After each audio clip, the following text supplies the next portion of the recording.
Thank you so much for coming on Life the Body, mate. Really appreciate you coming down today, mate. Well, good, bro. Thanks for having me. It's been a while to try and get you on. I'll be honest with you. I know. I want to say sorry on camera because I've missed you guys around a bit. Nah, that's all right, mate. It's all good. Mate, obviously we had a little look at the film that you recently put out. How did you manage to get Russell Crowe on? And also, what's he like working with? Oh, straight in. I love it. Yeah, Prizefighter. I mean, look, man, that was 10 years of my life. I wrote it, produced it, played the lead role in it. Got Russell Crowe, got Ray Winston, a bunch of other cool cast. Russell's story, so it's weird because I was actually negotiating with his team for like a year and a half to try and get him on. Just like you would a potty, yeah? Just like this. Mate, mental. Like, I remember it started in it was like December time, started talking to his team and just went on for so long. So many different things to come into play, and COVID and traveling and this and that and everything, just like, everything you can imagine coming into play, I needed to sort of figure out. And it was like, no, he said no 3 times, his team. Why did he say no? Like, what was the logic behind money, travel, availability, not knowing what was happening with COVID. He doesn't actually like to travel that much. So, getting on a plane from Australia to come and do a small part in a film that he didn't know anyone, it was just like, well, it's fair from his perspective. Yeah, he's Russell Crowe. Also, did you say that you took the lead role? Yeah. In your own film? Yeah. That's bold. I'll rate it. Mate, we looked on your Instagram before and obviously saw the initial concept was 7 years ago, but you just said 10 then. Yeah. Mate, that's a fucking stint to try and get that film live. Why did it take so long? And also, I can imagine there's a lot of other variables that take into account, but what's the process for actually getting that live? Because it sounds like it's a hell of a journey, just mate. not giving up, man. I'm one of these people where, I'm either 0 or 1,000,000%. And whenever sort of someone tells me no, I'm like, well, okay, I'm going to go and do it. So it was just, the backstory of it was obviously linked to my dad. My dad was a boxer. He was British heavyweight champion, but he passed away from the boxing. So he basically, he died from boxing, which is a weird analogy. That's insane, mate. Yeah, and it's very weird now because obviously, and I don't think I've ever said this before, but, boxing killed my dad, but it saved me. Yeah. Really weird. Mate, that sounds like it should be a film in itself. Yeah, it's like a whole other story. So, I was actually working on a film. I was doing stunt work on a film with called Les Mis, and Russell Crowe was actually in the film. Weird. And someone recognized me and thought I was my dad because I looked the spitting image of him now. And there's a picture of me and my dad from 83 to now with me in the film, and it's just like, we're like twins. So this guy was in his 60s and he was rubbing his eyes. He was like, you look the spitting image of this famous boxer that I used to follow in the 80s, but he's not alive, so it can't be you. But it is you. It's crazy. I was like, yeah, it's my dad. And he was telling me about this article that he read on my dad in this newspaper in the 80s, and next to it was this little story about Jem Belcher, which is what the film's about. So I hooked on this guy's story. Guy from Bristol, youngest ever champion at 19, blind at 22 and dead by the time he was 30, and no one knew anything about it. He was like a reminiscence of Muhammad Ali. He dressed the way he wanted to. He was, he was outspoken, and he basically coined the jab. He was super fast, super agile. So I was hooked on this guy's story from day one. And then all these weird things started happening. I found out he died on my birthday, which was the 30th of July, which was like 250 years ago. So it's just crazy. His mum's name is Mary. My mum's name is Mary. And isn't it weird when all these it's almost like synergy, things align. And this was over a period of years happening. So I'd be 2 years into research. I feel like an investigator, and I'd be like, wait, he was the same height as me and the same weight? How is that weird? And this guy, in the last fight of the film, he fought Henry Pierce, which is the same name as my dad's. My dad's name is David Pierce. I've got my mum's name, Hookings.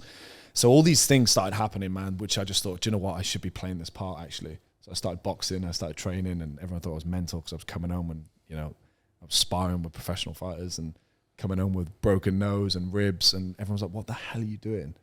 You're going through all this pain for a film you don't know is going to happen. You also want to play the lead, and why are you boxing and getting battered by professional boxers? I think it's sick, mate. I rate it massively. Yeah, it's each one, each story has got a crazy element to it because obviously you've got the dad, you've got myself for the boxing, and then never giving up, and getting in the room with everyone, just saying no. It would be like, oh, I'm gonna do this, I'm gonna do that, and everyone was gravitating to the story because it was the beginning of boxing, right? It was the birth of boxing. So it's like, okay, this is gonna work, and it's like, oh, and I'm playing the lead. They'd be like, what? No, you're not. Like laughing at me out of the room. Mate, do you know who it reminds me of? Sylvester Stallone in it Rocky. It is a bit weird. Like, and I did loads of research on how he approached his way of doing it. Because he had to like sell his dog, didn't he? Yeah. Yeah, it's like the maddest story. What's that? Like Sylvester Stallone, like basically got offered for the script of the initial Rocky. I'm going to quote it. I'm not 100% sure on the fee, but I think it was like $100,000 to start with. And he was like, no, basically like I want to be the lead part, etc. And then like he ends up getting the deal, but before he gets the deal, like he runs out of money. He has nothing to his name. Nothing. Like, And they've offered him $250,000, I think, for the script. And he's like, no. And he just walks away with it. And then, mate, he has to sell his dog. And he loves his dog. Yeah. And he bought the dog back. Yeah, afterwards. he buys it back Did he? after. Yeah, and the guy fucking creams him, mate. Yeah. And also makes him give him a part in the film. Yeah. That's some good negotiation. Yeah, it's decent. It's to be fair. mental. So I had to like think about that. And I thought, right, do I just go in and be bold like Stallone and be like, no, I'm playing the lead? But it's a different business now. It's a different world. His structure was different. What I did, and it's so funny because one of my financiers a couple of months before the shoot, he was like, even if we wanted to replace you now, we can't because you know too much information. Yeah, nice. You've hired all the crew. Your connections are all through Ray Rinson and Russell Crowe. You know everything about the script because you've written the script. So even if we wanted to replace you, we just couldn't. The thing would fall apart. Yeah. So I just did something which I thought was the smart move, which was like, do you know what? If I know every single answer to everything, and I trained as a boxer, so I was able to do that. If I knew the answer to everything and I was in control of so many elements, they couldn't replace me. 100%. And it's also like working your way from the ground level all the way to the top. It means like you understand the process for like moving forward or whatever, if that makes sense. But mate, like in that timeline of 10 years, like a whole lot can happen, I can imagine. But like you like manifesting it, do you think? Yeah. It got to a point where I knew it was going to happen. I just didn't know when, where or how. When I was making films in between, I famously chased Harvey Weinstein down Cannes to try and get him to do it at one point. Really? Yeah, before he dropped off. Mate, I did so much. Honestly, you'd be here for days. I did us with so like one much of them stuff. like random things where Just you're like, this so is much, too much. Yeah, just so much. Just trying to have a screening. I had a screening in Cannes, and there was like another event going on, and it was full of people for this other like fashion event in Cannes, nothing to do with my film. And I played the short film there at that event because it was like full of hundreds of people, and I managed to get a couple of film people just to make it look like, oh wow, this guy's got like a few hundred people to come and watch this short film. Oh really? I played it like that. And there was loads of French people just sitting there going, what are we watching? Like they just have no idea what they're watching. They thought it was part of the show, probably. Yeah. They just thought like, and some people got up and left because they realized this is not what they were like, normal French people just they were supposed to be watching like a fashion event or something. Yeah, that's decent. And then I did a talk at the end and just like blagged it all, like, oh, thank you all for coming. It means so much. Like, just everyone's here. It's great. And I had like a couple of film people that was specific to watch the film. And the reason I did that was because I don't know if you heard this story before, but there's a famous director, Robert Altman, that did something before with an old TV series called MASH. I don't know if you've ever heard of MASH. Never heard of Nah, sounds old school though. Yeah, it's old school. And he he got a load of executives to sit in a room and watch it, and they all just went, nah, it's not for us. It's crap. We don't like it. Move on. He did showed exactly the same screening, but he just filled it up with loads of really good looking women and basically paid them to say, oh my God, it's amazing. It's really like laughing and clapping. And then they all bought it. And MASH was huge. Oh really? So it's like when you just, change the narrative of something, or someone becomes, excited about something, it kind of, it changes everything. Same happened with Lock, Stock, Two Smoking Barrels. Tom Cruise stood up and clapped in a random theater, and that's how it blew up. Like, I don't even know that. So many random stories like that where just one trigger can just like, change your life. So anyway, it was just a huge amount of craziness that went onto it, and just never giving up, I suppose. And yeah, people ask me that question all the time, like, how the hell did I stay with it for 10 years? But, there was a drive with myself and what I was putting myself through, physically, mentally, emotionally. Also, my dad was kind of, even though he wasn't alive, it's very weird to have someone that's not physically present start to become more relevant in your life. Yeah, that must have been like a weird feeling to be like always reminded of him. It wasn't. when I grew up, it wasn't. It was only when the film started happening that people were like, oh, have you seen this fight on your dad? Or That's what I did you mean, know about yeah. this with your dad? Or, someone sent me a clip of Charles Bronson that was the reason why he wrote a letter from prison saying David Pierce should get a statue. It's on YouTube. Check it out. Really? Yeah, it's really cool. He's like, oh, that David Pierce, he should get a statue. He's a great fighter, like all this stuff. And then I get on a Zoom link with Ray the first time we speak, and he said, I knew your dad. I went to watch him fight. I was in the, and when we were filming, he pulled me to one side and said he was in the operating room when my dad got diagnosed with brain damage in the scan. All these like crazy things that start like creeping up. Yeah. So yeah, it was just like the most unbelievable whirlwind event. And to be honest, like the whole experience wasn't, it was tough, man. What is in like the whole experience of producing the film? Yeah, just everything. Dealing with all the cast, the crew, the organization of it, the structure, the writing, post-production, having problems with people in the background. And what sort of problems do you get? Like just people being like divas? Just so many things. And I think there was a point where like, a group of financiers and executive producers realized I was just doing so much of the work, and they just thought, okay, cool. Matt's going to solve that. It's fine. Yeah. So there wasn't really much help. I was kind of like on my own with it. And just like, there was moments where I'd just be walking off set crying, like, fucking, like, I'm pretty tough, resilient individual. I'll get in a ring and have a scrap easily. But, the kind of other side of the emotion where like, the film's being threatened to shut down, or this is happening, or we got a problem here, or we got a problem there, or, not getting any support from Wales, didn't get any support from my own country, from my own town where my dad's statue is. So we had to move it to Lithuania and eventually Malta. So just all these other things, COVID happening. Yeah. When you say support as well, what sort of support are you like specifically looking for? We were asking for 150,000. And we were spending about 2 million. Is that how much a film cost to make? No, it was a lot more, but we were spending a certain amount in that particular area. Okay, cool. And, the government of Wales just did an announcement, and they were supporting all these new filmmakers, and they were just basically supporting Star Wars, and they were giving Star Wars like millions, and they were giving Star Wars is lame as well, man. Not for me. It's just not the one, bro. I don't get it. But they couldn't give a local boy with my dad's statue, 150 grand to come and spend 2 million, and I was bringing Ray Winston and Russell Crowe. So it's like, just stupid stuff. Yeah. So, it's just different things like that, like having the support and the encouragement to do it was there was times where I felt alone and just very much on my own, and it was weird. I had like a kind of like a semi PTSD experience afterwards. It was like just proper. It's heavy, the pressure and everything associated just like with falling it. out of bed at night, like sweating with anxiety and like Really? yeah, because it was just like there was so much on the line. Yeah. So much money, career, like lifeline, like all these. I'd brought in every single contact. Imagine doing a project or something where you are literally you're putting everything on the line. So all your money, your family's working with you, all your friends, colleagues, career, and it has to go well. Future to a certain degree. Everything, like for that one moment. And then playing the like lead role, which is like, okay, well actually I'm also responsible being on screen. I'm responsible for what's being delivered. So it's just like, just too much. I'd never do it again as well. Really? No. Mate, it sounds fucking heavy, to be fair. It does, doesn't it? Yeah, I was going to say, like, how? So you produced it as well and played the lead role? Yeah, Mate, and wrote it. And wrote it? Yeah, and raised a Triple load of threat. raised a load of money for herself. Yeah, mate, it's heavy. Obviously, you started boxing as well. Is that when you first started boxing 10 years ago then? No, I mean, I was loosely training about sort of 5-6 years ago. Bro, I'm gonna throw it out there then.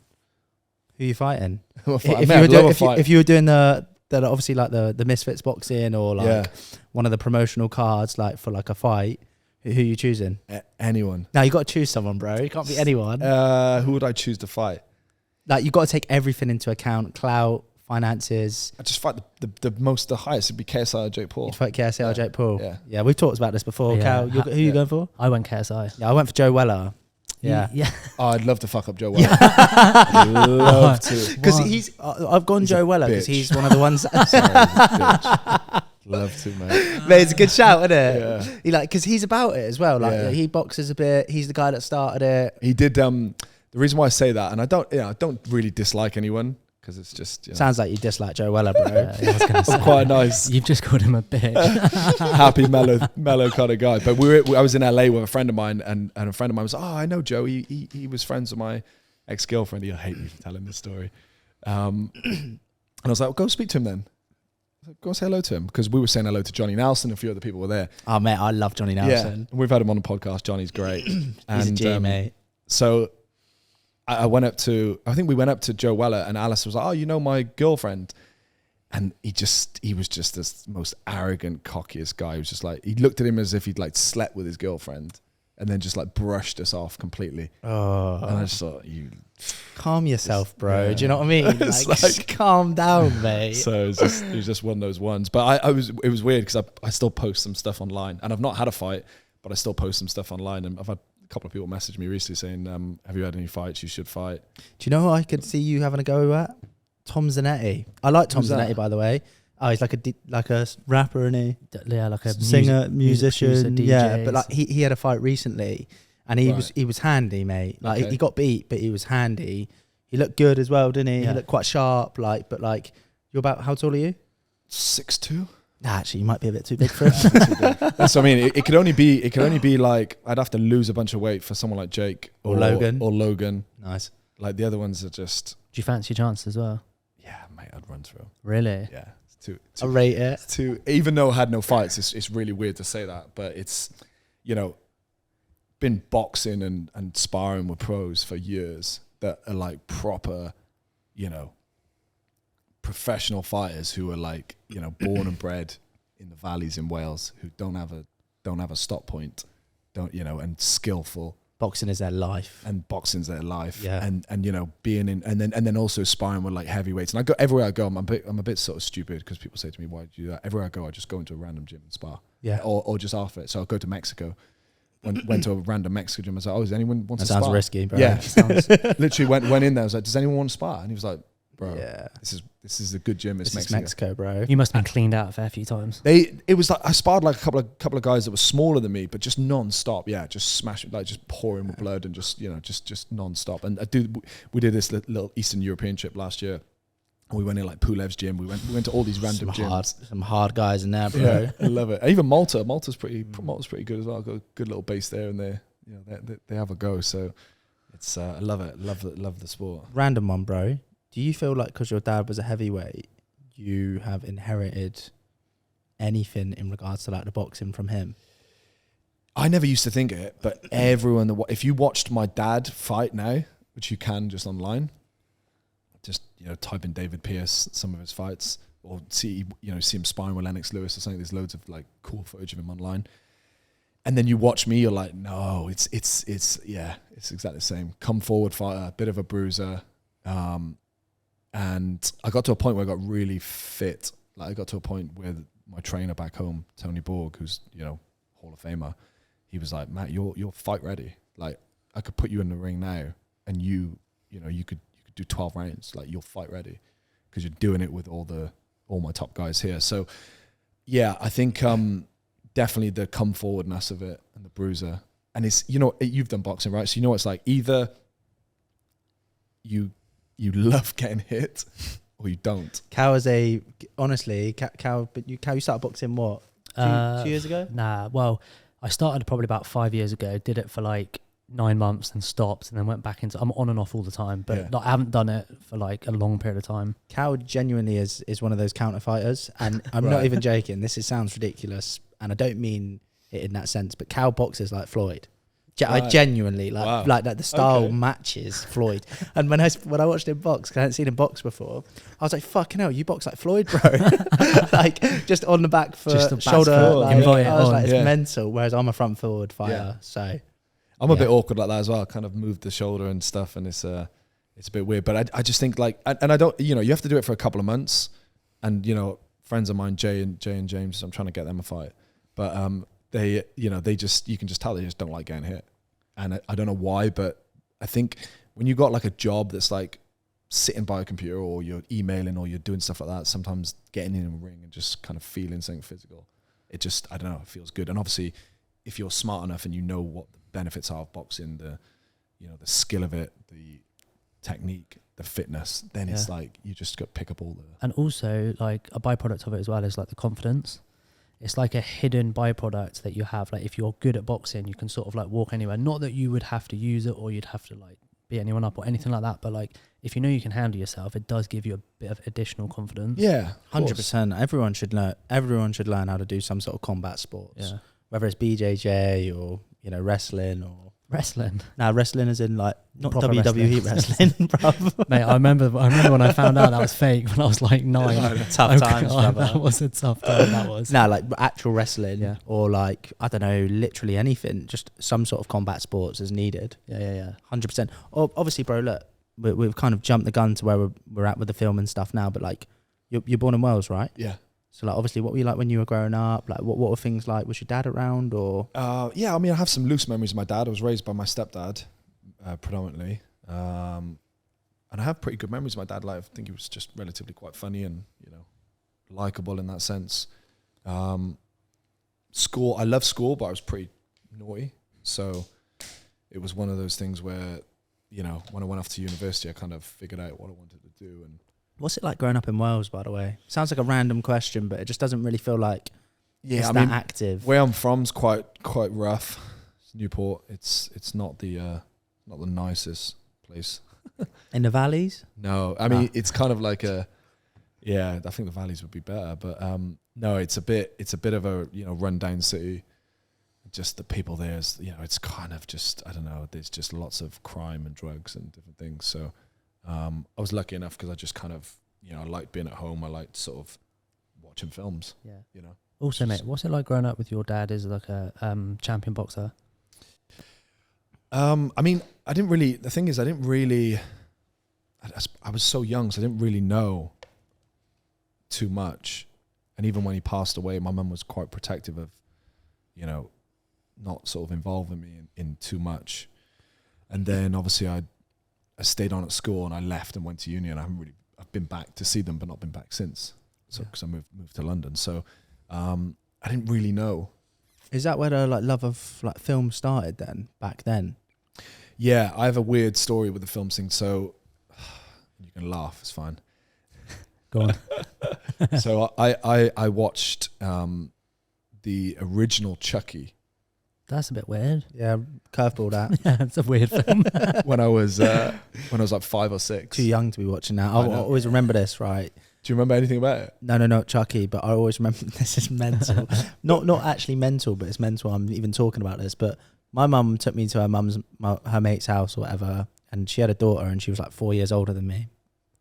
And she made me watch a horror film when I was like 6 years old or something. Deadly. And it was the one with, what is it called? Sorry, with the girl with the black hair that comes over. The Ring. The Ring. And mate, I swear to God, it fucking scared me for years, bro. I'm surprised. I'd be like at the flat on my Todd, and like I'd be there with like one of my pals, and mum had like gone to the shops or whatever. I'd hear a creak, I'd like go straight to the kitchen, mate. I'd get a fat knife. Because I'd be scared, mate, for years, mate. It was traumatic for me. I was waking up in the middle of the night. Yeah, it's so bad for kids, isn't it? Yeah. So it was like 5 or 6. So I don't know what happened, but basically it got so bad that, you know, I couldn't sleep or anything, and I had to basically go to the doctor, and they said, well, it's kind of imprinted in his brain now. So now you have to just like Chucky in the subconscious is the last thing you want. Yeah. Chucky in the subconscious. It's not what you need at 5 years old. And you watch the original, You're it's gonna be a fucking fuck scary. kid, bro. Yeah. Subconscious Chucky in there. So like the way to Mate. combat it was like watching actually like really happy and other things before you go to bed, because that would be the last thing I'd see. So Home Alone and Friends and everything. So I got pretty obsessed with films. I used to watch, and I still kind of do. What was just it watch like? a film every night. What was it like? Like for you just being like sad, and then you just see like Chucky or like I would wake up and just see like the eyes in the corner like this. Tom, the thing is, right, that is we're laughing, awful, but bruv. that's actually hard. That is horrible, mate. Imagine like It's quite funny though. Yeah, I told you you'd laugh. I said you'd laugh, but no. So I became like obsessed with films early on, and then when I started getting old enough, you know, it was every night, every day, watching Favorite films. film of all time? Oh God, mate! Top 3? Seen so many. It's, you know, in a weird way, you're probably sitting here with someone that's watched probably more films than most people. I can sit in a room, a bit of a cinephile now. I can sit in a room with people like, you know, in their 60s and 70s or 50s and watch so many films and tell them loads of films about the 1940s and Really? 50s. Yeah. Yeah. I watched 160 boxing films. That's just for the insane. research of Prizefire. First one in 1927 with Alfred Hitchcock called The Ring. Like, just so many. So when it got to a point where I started enjoying it, started watching like Humphrey Bogart and James Cagney and You're Paul, deep Paul in the Newman. old. Yeah, This just is like this is deep. Like, I've watched IMDb's top 150 films, but like I've watched like 30 or 40 of them. But like, this is a whole nother level, right? Well, I want with the acting, I wanted to learn. I think this is probably key for anything, right? Whenever you want to learn something really important, you go back to like the beginning, or you go back to the foundations of like who did that, or how did they do that, or what skill do they have. And when you go back to like Marlon Brando, or like even some of the early De Niro films, or Humphrey Bogart, like when you go way, way back, they didn't have visual effects. They didn't have the cameras we have these days. They didn't have the technology. So everything was driven by story, characters, and the performance. Storytelling is like everything when it comes to films as well, right? So when you're like watching Humphrey Bogart and he lights a match and he puts it in his mouth and then he talks like, what are you doing here? Like everything's just like matching and seamless, and the words are great as well. So I used it as part of my education to just go, right, if I'm gonna really learn how to be an actor, I've got to study it. And I wanted to study the best. So I kind of looked at them and just thought, right, that's really cool. And that's what they were doing at the beginning. And you can trace that all the way through. You can go through. Yeah. And their films are usually quite unique, right? Like Alfred Hitchcock, he's got that film, I don't know the name of it, but like it's a film based in a flat opposite another flat. Rear Window. Yeah. And like you think of the concept behind that and you're like, that's a mental concept. Like I would have never have thought. He's basically built a film around a peeping Tom, hasn't he? Yeah. Yeah, and it's like, crazy. Yeah, it's and he was a master with everything he did. So he just became obsessed with it. And as I grew older, it was like, actually now I'm watching it about stories and what was going on at that time. When you watch a really old film, even if you're not that interested, it does something. It's two things that's really interesting. One, everyone's dead, so you're watching something that no one exists anymore. It's like, okay. Secondly, the time period and what was going on, what they're saying, what they're doing. Yeah. Fascinating. Yeah. Think about it. And also like the fact that like they've got limited resources, or if not no resources. So like the storytelling and like not necessarily the acting itself, but like the narrative of it's got to be aligned at every single touch point, That's every single micro, yeah. and it's just like no visual effects, no, like the common thing now with films is like, oh yeah, we're fixing post-production. Yeah. I just went to watch Mission Impossible, the new one. I can't remember what it is called, and like it was the most ridiculous film I've ever seen. Why? Just like literally 100% action. Yeah. Like there's no story to it. It's just 100% action. Too much those films. But like also like transition shots, and you're like, how's he even got out of that? You're like, you've missed a scene of them jumping out the back of the train. Like, how have they got to the top of the train? Yeah. A friend of mine's the DOP, the main camera guy at the moment. And it's supposed to be mental. They've been on it for years. How much do they spend on that film? Just hundreds and hundreds of millions. Yeah, like crazy. And he's money. really intense. I've worked with Tom Cruise. I worked on Edge of Tomorrow. I don't know if you've ever seen that. I haven't, but is he a that Scientologist? the repeat film. Is he a Scientologist? Yeah, I think Scientology. He is. I don't know if he still is, but he I feel like he's an underground Yeah. Scientologist. Without doubt. It's whenever someone. No, he's not. He's very vocal about it. Yeah. And he's like, he's incredible to watch because he's like, he's quite tricky. What do you mean by that? Because he's very, very intense. 10 out of 10 intense. I've seen and more. Yeah. He's very intense. In what respect? Everything. He's pretty shredded as well, mate. And he's like 55 or 60 years old. And he's like doing these crazy stunts. He's 60. Yeah. He does all the stunts himself, doesn't he? Yeah. I remember. So when we were doing Edge of Tomorrow, he had a stunt guy that was supposed to do this move. It wasn't like a crazy move, but he was like, he was just like, okay, go and do it. But if it's not good, then you're not doing it. And the guy was like, okay, well, the guy was like a really well-renowned stunt guy. Yeah. So it's like, okay, cool, fine. And he went and did it. And he did it again. And Tom was like, do it again. Let's see it again. Do it again. Okay, cool. So he did it like 3 or 4 times. He's like, no, I'm doing it. And then at that point you go, okay, is this guy a dick? Or is he really intense and a perfectionist? Yeah. And he did it. And I don't know how, but he did it better. So it's like, it's that kind of intensity. And then at the end of the day, he claps. He's like, guys, man, absolutely, we killed it today. You were fucking great. And man, I can't, like, he's really like, you know, oh, man, like, are you ready for tomorrow? Let's go. Like, he's really, but it's like, it's quite, you know, but he is the best. Like, yeah, that's probably why. Top of because he's so intense. The Americans are always like super intense with stuff like that, aren't they? Like next day they're like, "Come on, man, we got this. We can do this." Yeah. So, yeah, that was a tough experience because we were wearing these big suits as well. Yeah, 85, 90 kilogram suits all day. The fact that he's involved in Scientology just makes me feel like it's a bit booky. Yeah. Do you know what I mean? Yeah. Like, it's like Grant Cardone used to be in it as well. Yeah, I just don't know about that sort of thing. Yeah, it just like, makes me feel weary. Yeah. Do you know what I mean? I know like, what you're saying. It just makes me feel a bit like, ooh, like, what's going on there? Do you know what I mean? But bro, obviously let's pull back. So like, you go through this phase of like basically working through traumatic stress from Chucky, working through like all these films and like putting on like nice films before like you go to bed just to like relax and everything. But then like the obsession like kicks in, and that's where you start diving into like some of the older films and a lot of the like, you'd probably say like the classics to a certain degree. Yeah. And then after that, you then decide to study filmmaking, or? Yeah, it was a weird one. So I had a sort of, I was doing my A-levels. Yeah. And I had 2 jobs.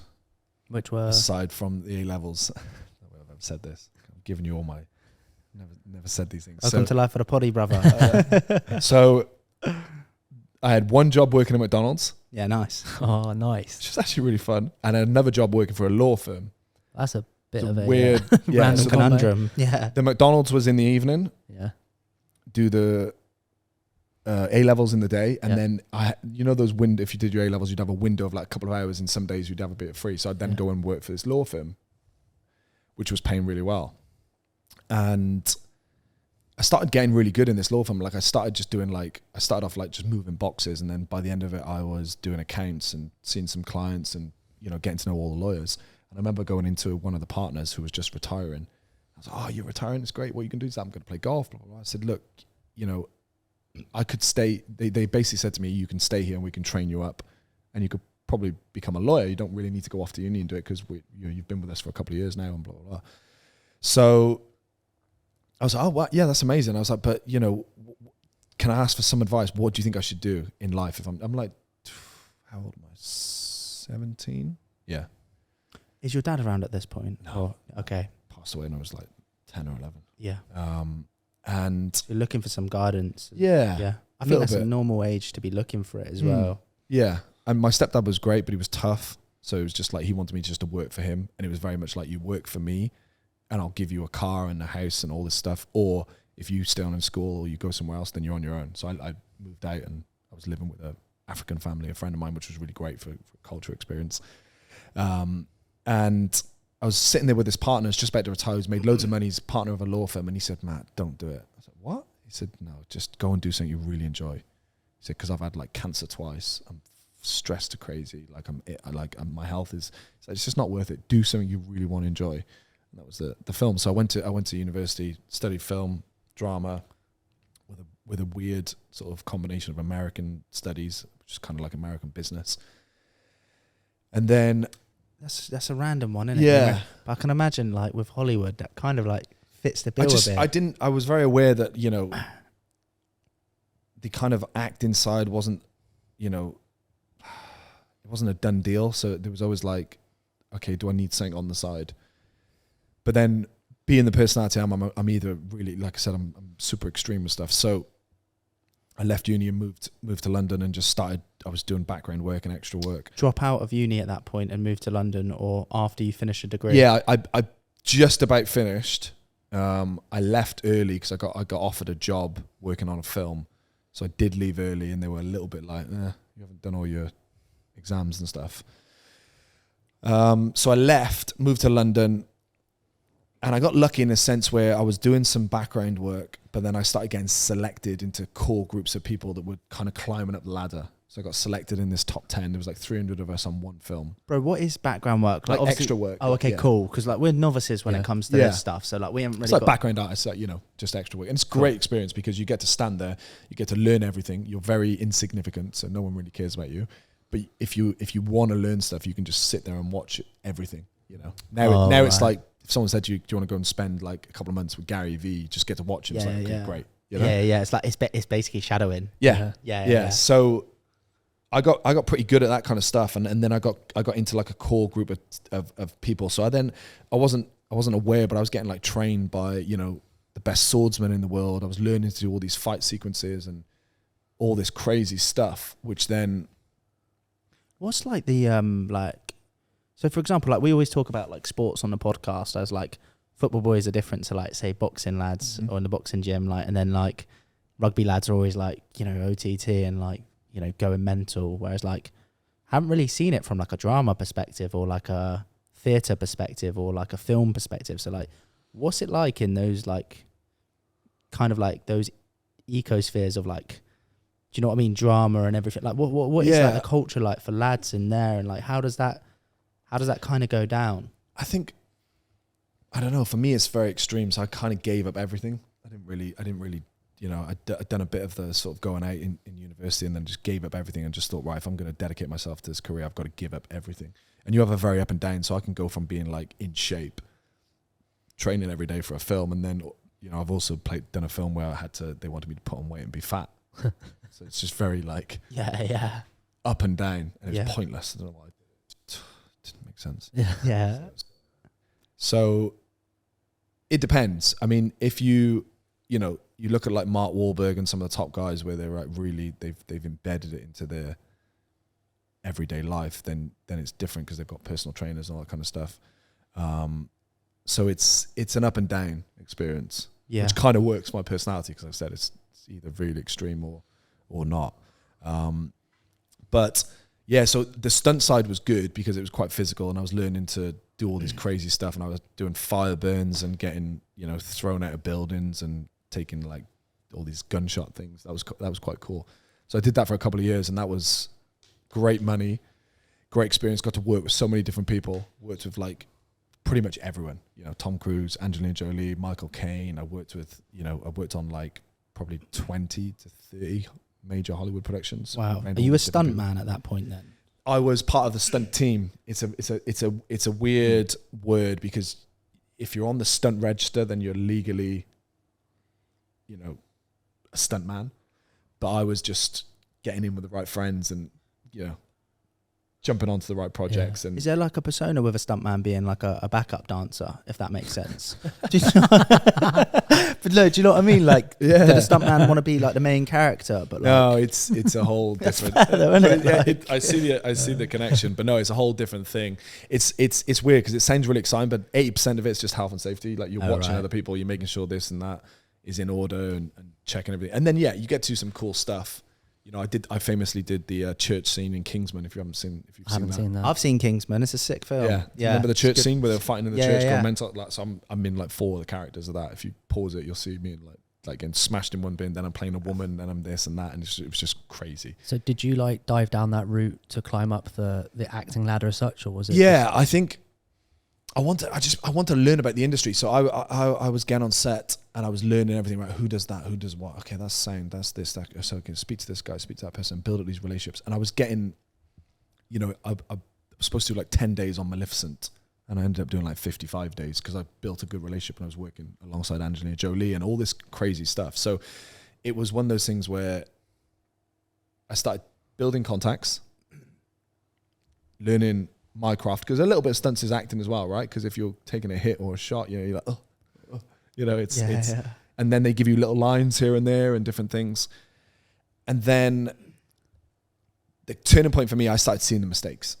So I was from the actor's perspective, or from actors, directors, like, fuck, I'm on a film that's costing 150 million, but the director doesn't seem to know what the fuck he's doing. The actors, like, you know, shit, or fumbling it. Yeah. Does that happen on set a lot? Yeah. What, just like fumbling their lines? Yeah, just not even fumbling lines, but just like I got to a point where I thought, could I do that? Yeah. Better as well. What sort of age were you at when you thought that? 23, 24, 25. So quite young to think that you can do better. And I was building like great contacts as well with editors and stunt people, and that will lead us on to Prizefighter, because I built a really good contact with a stunt coordinator called Steve Dent, and he was the link between Ray and getting Russell. So, you know, I think when you build something up in life, I think the key thing that I found is knowing when to use your contacts, or knowing when to pull in those favors, right? Timing, right? And most people get it wrong. They'll pull it in too early, sometimes too late, sometimes at the wrong time for those people. So when Prizefighter was ready, after I did like 300 drafts of the script, like kid you not, like 300 drafts of the script, I sent it to Steve. And I said, Steve, all I need is you to read this because it's ready. And he read it and it was bang on. And he said, I'm going to send this to Ray and I'm going to link you up with Russell's team. So do you mean those kind of things were like really Very instance of Chi as well. integral moves that I had to make. But eventually I just started seeing the mistakes on this, going back to stunt work. I started seeing the mistakes. So at one point I just went, I'm stopping this. Quit. Was that like a penultimate moment, or was that like a test tube boiling up and you were like, do you know what? I could be doing this. It was a bit of a moment because I got offered like 3 months away on the reboot of the Bourne films. To be the stunt. To be part of the stunt team. And you take a battering when you're a stunt man. Yeah. That's a harsh role, isn't it? Yeah. Just getting like, it depends what it is. Torn up everywhere. Like in the fight scenes though, you get a whack. Yeah. Do you actually take a physical whack? No, I mean, it's the over and doing it again. I mean, I remember I was doing these gunshot scenes on 24, the TV series, when they were shooting in London. And you've got these little squibs on you. And the squibs are like basically like mini explosives. They connect to you and they pop you like this. Or like electrocute you. They just like, it's like a little bomb. Yeah. Just in you. So you get, and they burst out blood. So if someone's firing and someone's over there in the background controlling your squibs and they press it, it's hard to do, but it basically like, it just goes like this. Yeah. That's it. Yeah. You like that, didn't you? Yeah, that's it. He was like, that's sick. That's no squib. And you're an actor, dude. so those like, and then I'd fall on concrete floor. Yeah. And you think, okay, that's cool. But you do that 6 or 7 times, I'm bruised, I'm battered, and I'm like falling, and body's taking a that's battering as well. mate. So it's a bit of a battering. So I kind of went, right, do I push this stunt career forward and really focus on it because the money's great? Or do I go back to what I really love, the acting, the producing, and do I have enough tools now to make it? And I just quit. I just quit there and then. Oh, mate, I rate that. You know, when you are doing the stunt man stuff, like, obviously, you're on set with some of the biggest actors, like, in the world, some of the biggest directors in the world. Like, what is that actually like? Not in a sense of, like, from a personal perspective, but, like, is it all it's cracked out to be? Oh, that's a good question. It's kind of amazing for a moment. Because it's amazing. There's a moment, and then it's like, oh, I want to do that. What, as in like you think that I can be one of those big guys? It's you just really want to do it, right? Yeah. If someone's eating steak in front of you, that's like amazing, and you've got to, beef, and you've got to eat cheeseburger, McDonald's, and they're going, yeah, and every day. So it's like it's amazing for a moment, because then you start going. Then it starts to get tiring. Then it starts to become mundane. You know, you're doing the same thing every day for 15, 16 hours a day. It's really intense. You know, I remember sleeping in my car, basically after doing some stunt work, because I'd finish at 9:30 p.m. and I'd be back in at 5 o'clock in the morning. That's a long stint. Yeah, just didn't make sense. What's like the money like? You're looking at them in their trailers and you're thinking, I want one of them, right? It's not so much that, but they were just all, people going back to nice hotels and stunt guys are usually called in very early. So, 9:30. Sometimes I was doing. I mean, I do like 9.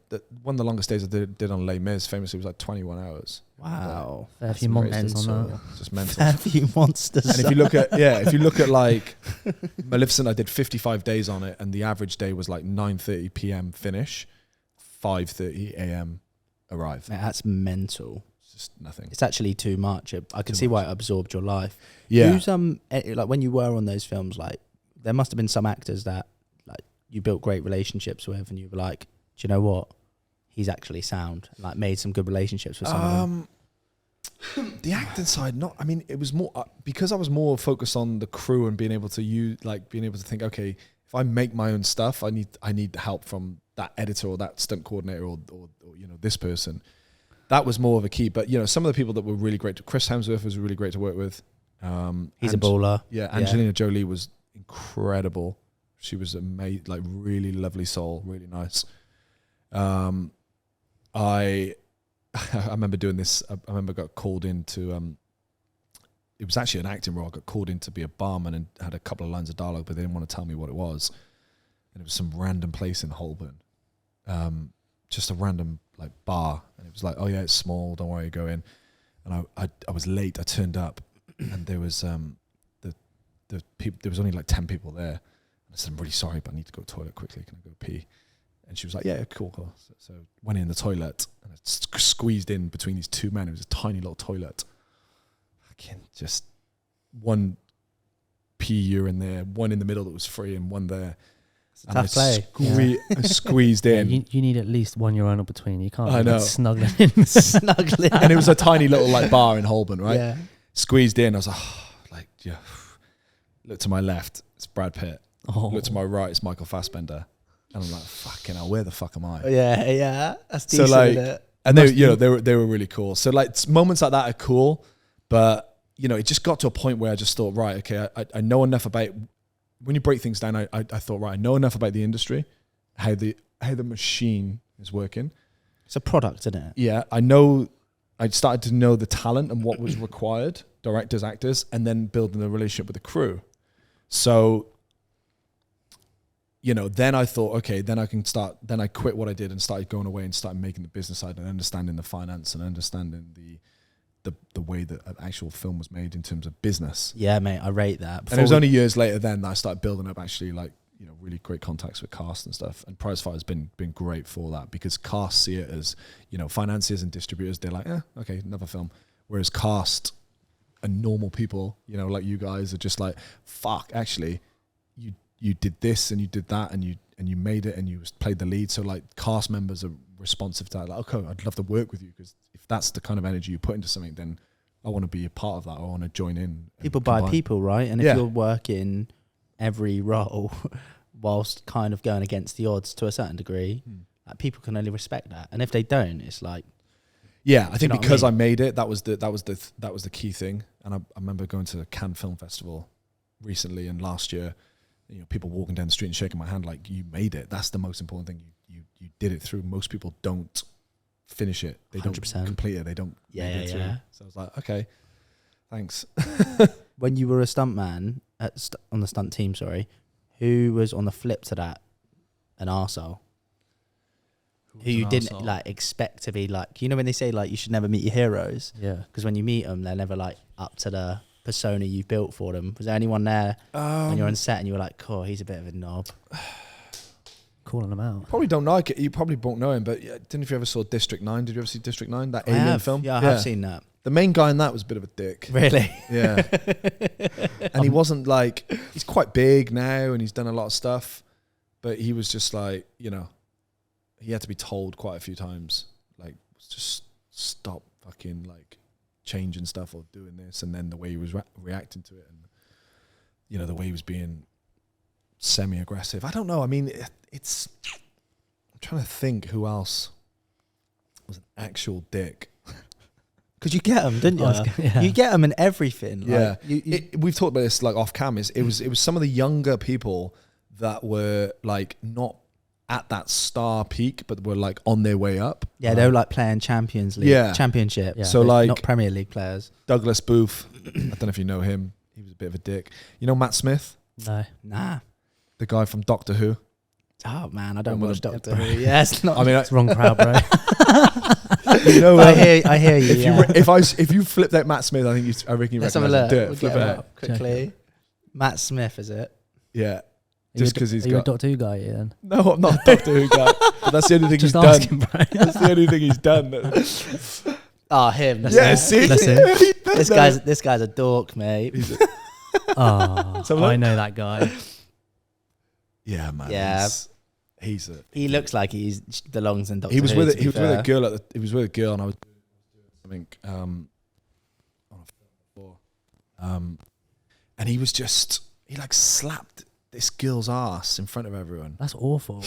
and just All right, but was son. like No, but like, but was in front of like loads of people. Yeah, that's- and then he didn't like go ooh like sorry. He was like like I just thought you're a fucking yeah, that's awful. Like, if you're doing that in front of everybody. mate. He was in front of like 100 people. Really? Yeah. Who's the English director? Watched him on James English podcast. Did he did a recent thing with the guy in Top Boy as well, the police Noel show, Clarke. Noel Clarke. Noel Clarke, yeah. I can't remember his name, but like he was accused of all of that as well. He's a dick, so. Is he? Oh, really? Come On James really English, well. I felt like things had been pieced quite strategically against him. Yeah, I mean, I've worked with him once, and these people never remember me or anything. I was going on set and analyzing people as well, so it's like, it was kind of like spending enough time with people and then analyzing them. It's hard because some people are, a bit above themselves, a bit tricky to work with, and then not very nice. Yeah. I think he admits that though. Yeah, and then when someone gets called out by it, and then they suddenly like, oh, I'm really sorry. It's like, well, it doesn't really, just because you're saying sorry now, doesn't really justify you being a dick before. I don't know enough about the story, but like the comparison I made was like Steve Jobs, probably one of the best entrepreneurs the world's ever seen.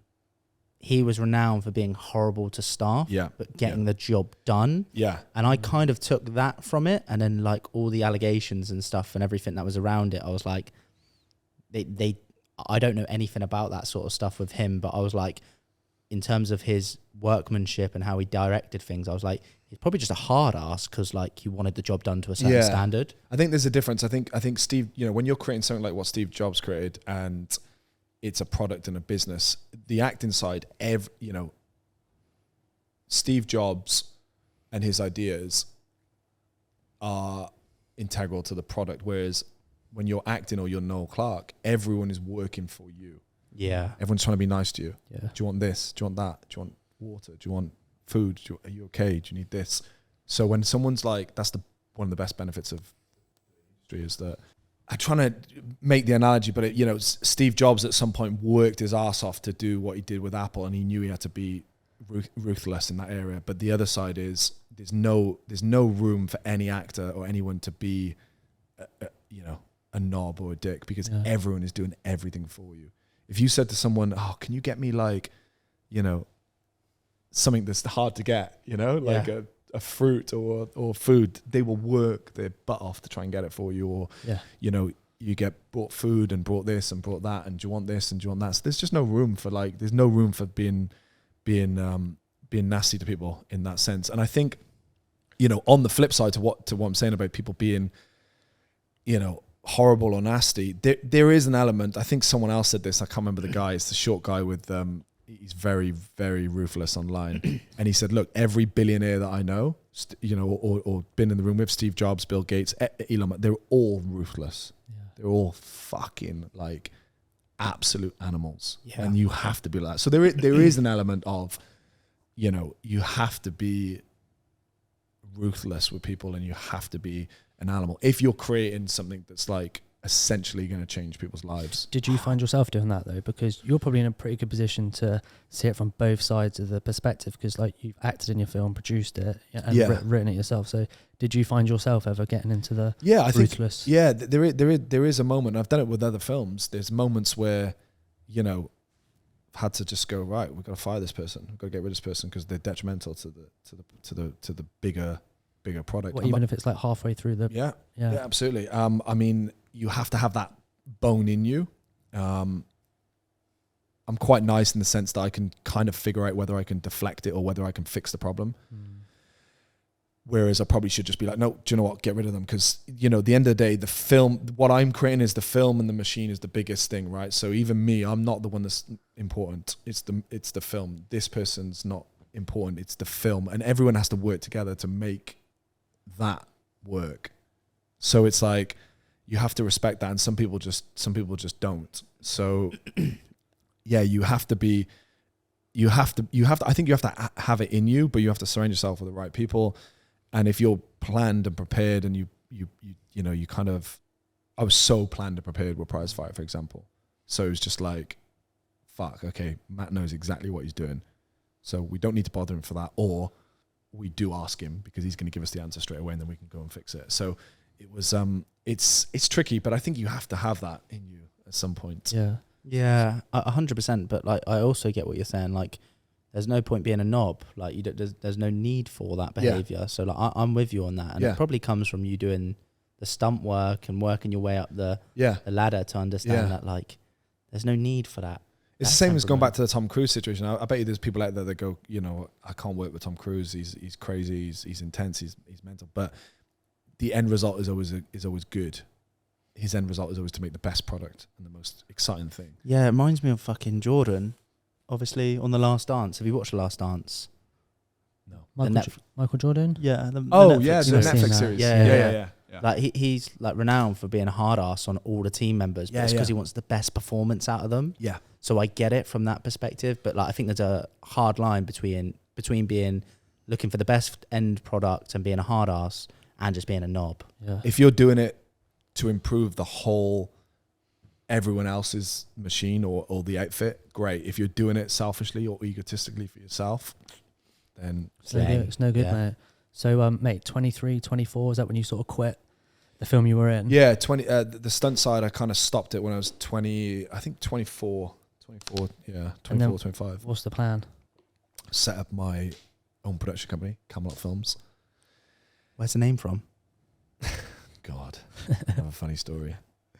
When I first moved to London, because I was surrounded by people that had these part-time jobs to survive, right? Working in like as a teacher or in a restaurant. So they were working as a side job to survive and then to facilitate the acting. And I just like, I can't do that. If I'm going to do something, it's got to be all in. I can't be acting and then going to be a waiter at the same time. It's mental. So I lived in a property management company, which is basically, someone was laughing the other day. It was like, you're basically squatting. I was like, well, no, it was a proper company that all these properties around London were either emptied, abandoned, or they needed security in some form. So we would pay to stay there, but it'd be really cheap.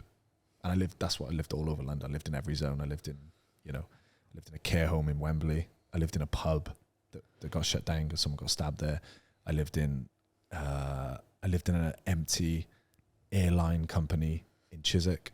And I lived in a warehouse. I lived in a massive warehouse for 3 years. I used to joke with people and say, you know, I live in the biggest place in London. I know you don't. I was like, trust me, I do. It was huge. You could fit like three airplanes in it. It's massive, huge. And I started making films in all these different places.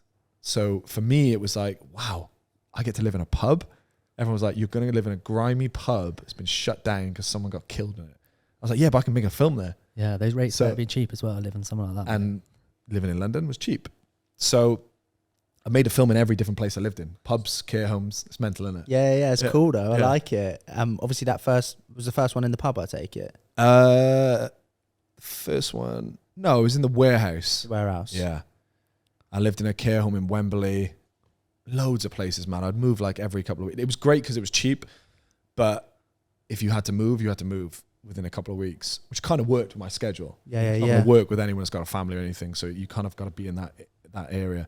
So every time I moved, I lived in a different place. And the company that run the property management company was called Camelot. Right. And at some point I had to start submitting films to film festivals, which you need a production company to do that.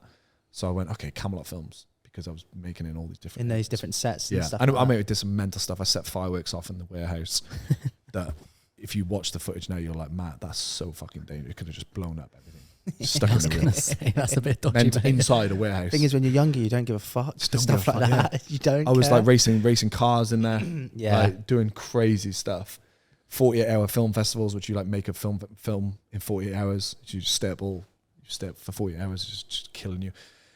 So I started making my own stuff, started putting stuff together. Things started doing well at film festivals. What was it like putting out the first film? So obviously it's a big move. It was shit.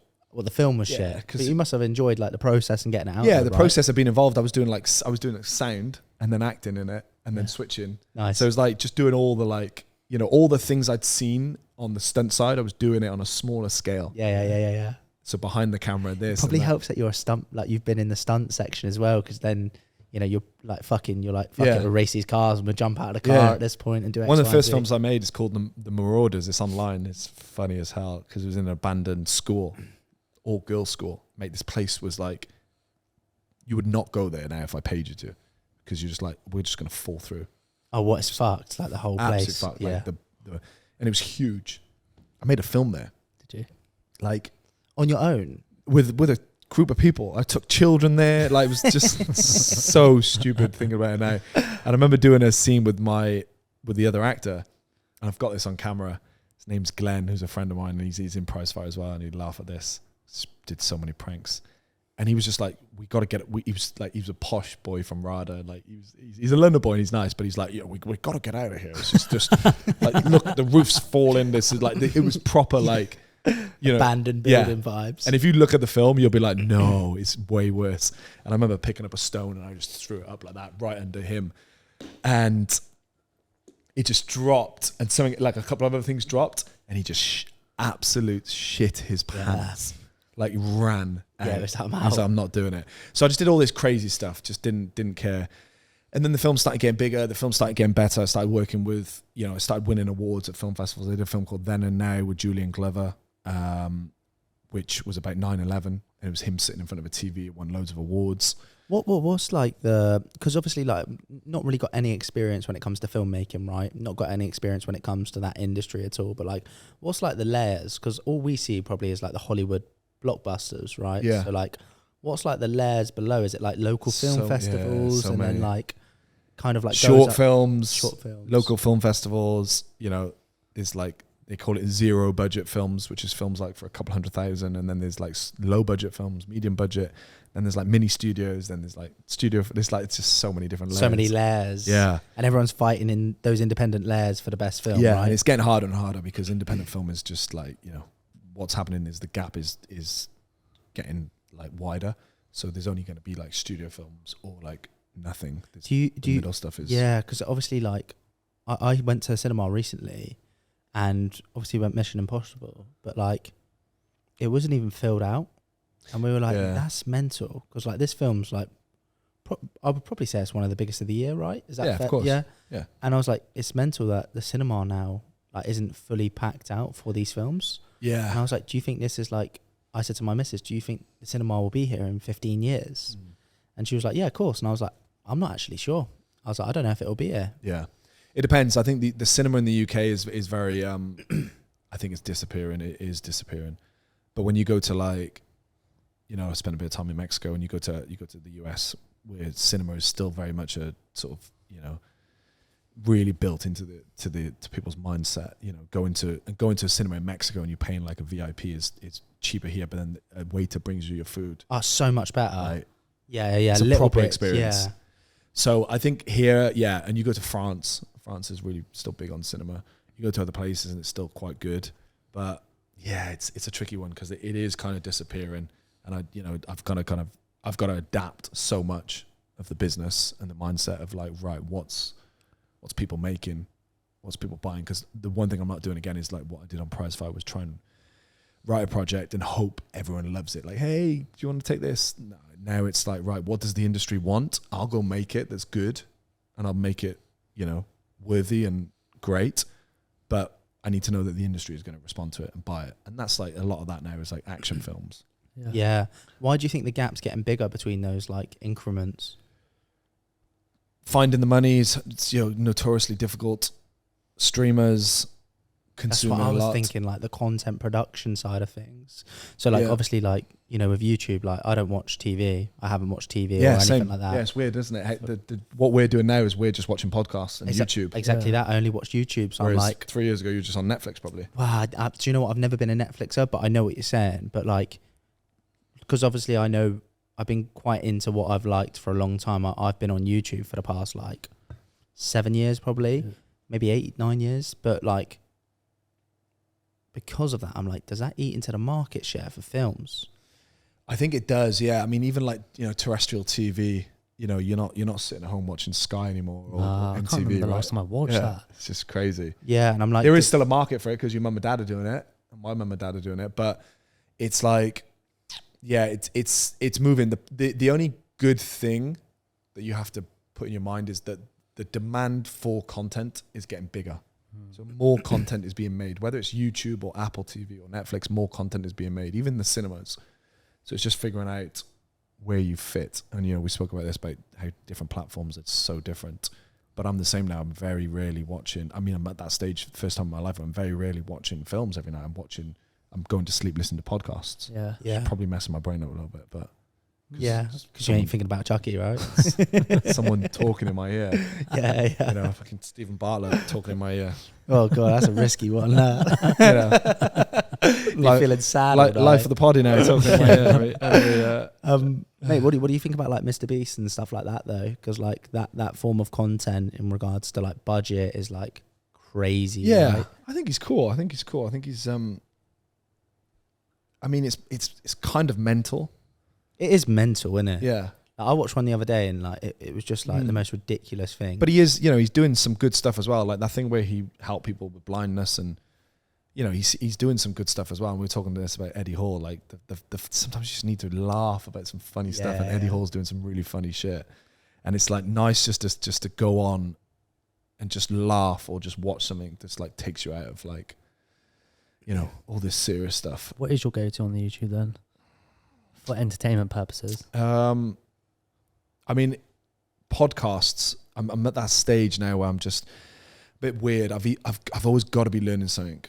I wish I was at that. I wish I was able just to go on and disappear. This is why the cinema is good, right? Because I want to go to cinema today with a friend of mine, just to go off my phone, be off my phone for a couple of hours, and just get lost in something and just sit there. Because now everything is always about learning for me, because I've got, Prize Fight was so big, but it was very much the beginning for me. Now I've got all these other goals and these other aspirations and these other things I want to achieve.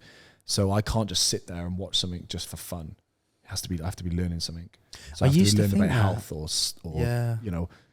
or sport or inspiring me in some way or something. So my go-to, I've really enjoyed, is it Tom? What's that Tom guy's name? He's doing well. He does all the stuff on the economy and stuff. Tom Bellew. Yeah. Impact Fairy. Yeah. Yeah, he's a G. He's cool. I've gone off Impact Fairy now. I used to watch quite a lot of it. Yeah. He wears a Batman top. Yeah, but I just got a bit too much for me, to be fair. Stephen Bartlett's like a hit and miss. Man, I'm out for Stephen Bartlett. Depends who many people are. Depends who he gets on. Yeah. So like. Yeah. He's just had Brian Johnson on, which is amazing. I have no idea who that is, to be honest with you. He's the guy that's like reversing his age. He spends $2 million a year. That has actually been really interesting. That guy that looks like an alien. Yeah, it's he crazy. Does look weird, doesn't he? He's we almost got him on ours, and he's a bit weird. So I still want to meet him and get him on, but he's kind of he's obviously very much alive inside, but he looks dead. Really? Yeah, I sent you his meal plan, mate. It was the most mental thing. Right, yeah, I remember. He has like 111 tablets a day. That's it. Yeah, it's insane. And he firmly believes that he can live forever.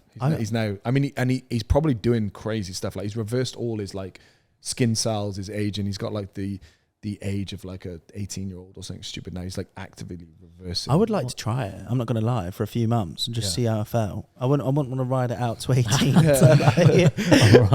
But yeah, I would definitely try it. Yeah. 100%. What I'm really into at the moment is all this, and it's partly because I'm writing this next film, but it's all to do with the universe and stuff. That just blows my mind. String theory. Just everything. Do you believe we're in a simulation? Brian Cox and all this stuff. You're diving into that world. I'm just throwing it out there. No, I just mean like he's diving into the universe world. I ask it pretty much every episode at the moment. I'm curious.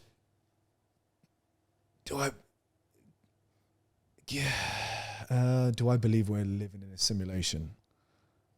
I feel like I want you to ask the next stage of that question. Yeah. Is it more a simulation where not necessarily it's like a parallel universe as such, but do you think we're living in like a societal simulation? I was actually asking whether this is already programmed. Ah, I see. Yeah. Like in a sense, do you think everything's already pre-planned? Yeah. Yeah. Do. I do as well, mate. I do as well. It's too perfect. And parallel universes, obviously they exist.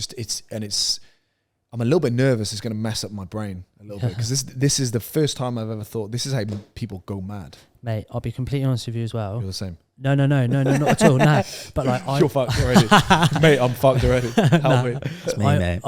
Him more so, but like not fucked, but like a little while ago, I used to dive into it, and then I just thought like it used to consume so much energy. Yeah. Like, because I'd end up just going down like rabbit holes, and then I stopped, and then fucking this guy started.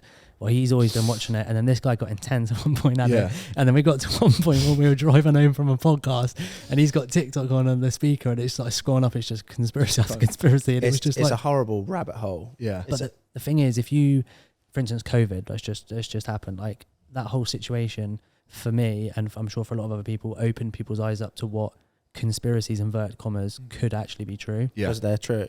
Yeah. Yeah. But like previous to that, you had people who were, I'm calling them conspiracies because it's the natural term for it, but you had people who would like spread conspiracies, but like they then say something super fucking wacky, and they'd be like, well, this guy's obviously an idiot. For instance, David Icke on his lizard theory, or like moving. Yeah. I can't remember what it was, but he said something, and everyone just used to like discredit him. Do you know what I find as well? Some of the smartest people I know who've got the most amount of money are like the biggest conspiracy theorists, and it's because it's logical. Yeah, but it is. But to an extent, I've got a friend of mine. I'm not gonna say his name because we're doing something together. But he's, he will say something very logical, but he's so far on it now, and it's just like, and then he says something so stupid. Yeah, but like because and this is the issue, because the deeper you go, the more intense it gets. Yeah, and the more it can make sense. And then before you know it, you're piecing left, right, and fucking up and down together, and it's like, to the average person, they're like, that don't make sense, and you're like, yeah, but if you piece this together like this, like, and then it's logical, but it's not actually logical.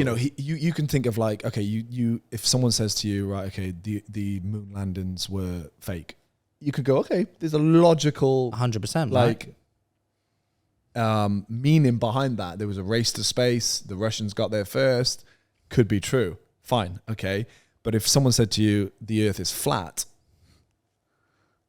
then sounds wacky. It sounds wacky. And then I go to science. I'm a massive believer in science. Yeah. And you just go, it's not flat, because guess what? We've measured it.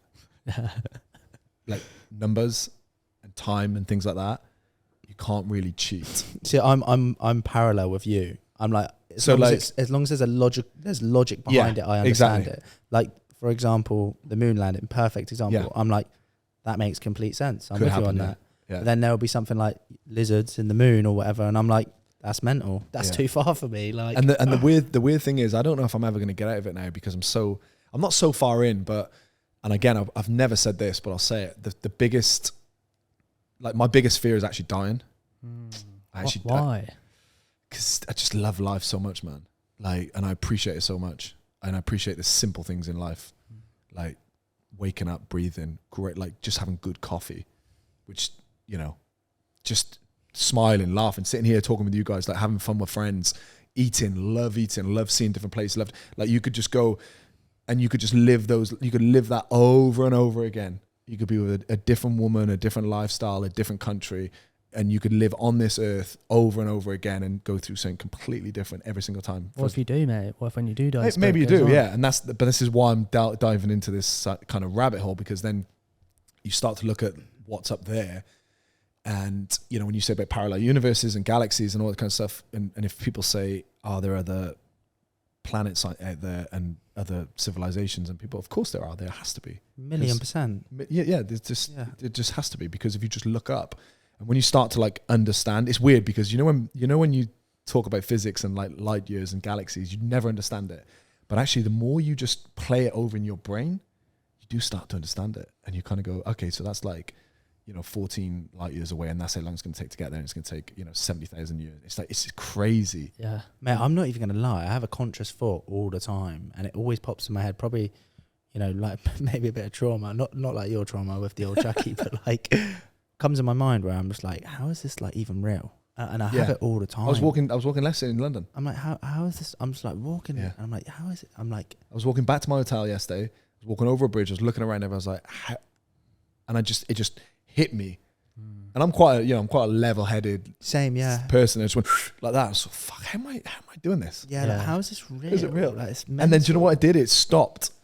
It actually stopped, as in like, okay, it's not real. I'm just gonna live it. It's not real. Yeah. And there's an element of me, I'd love to be like that, like just live life and just not worry about like dying or anything like that, because it doesn't matter. That's where it starts to become a little bit painful. It's like, it doesn't matter. Nothing like matters. The world is the sun is eventually going to consume the earth, and they even say like in like, you know, billions of years time that the universe is just going to disappear. I wouldn't be surprised. And it's like, fuck, what's going to happen then? What's the point, bruv? And then what's the point? Yeah. And then it just takes you down another thing, right? and then before you know it, you're just like, I should just fucking enjoy myself and have a nice time. Yeah, and that's the good thing. You get back to it, and that's why I said, you know, why?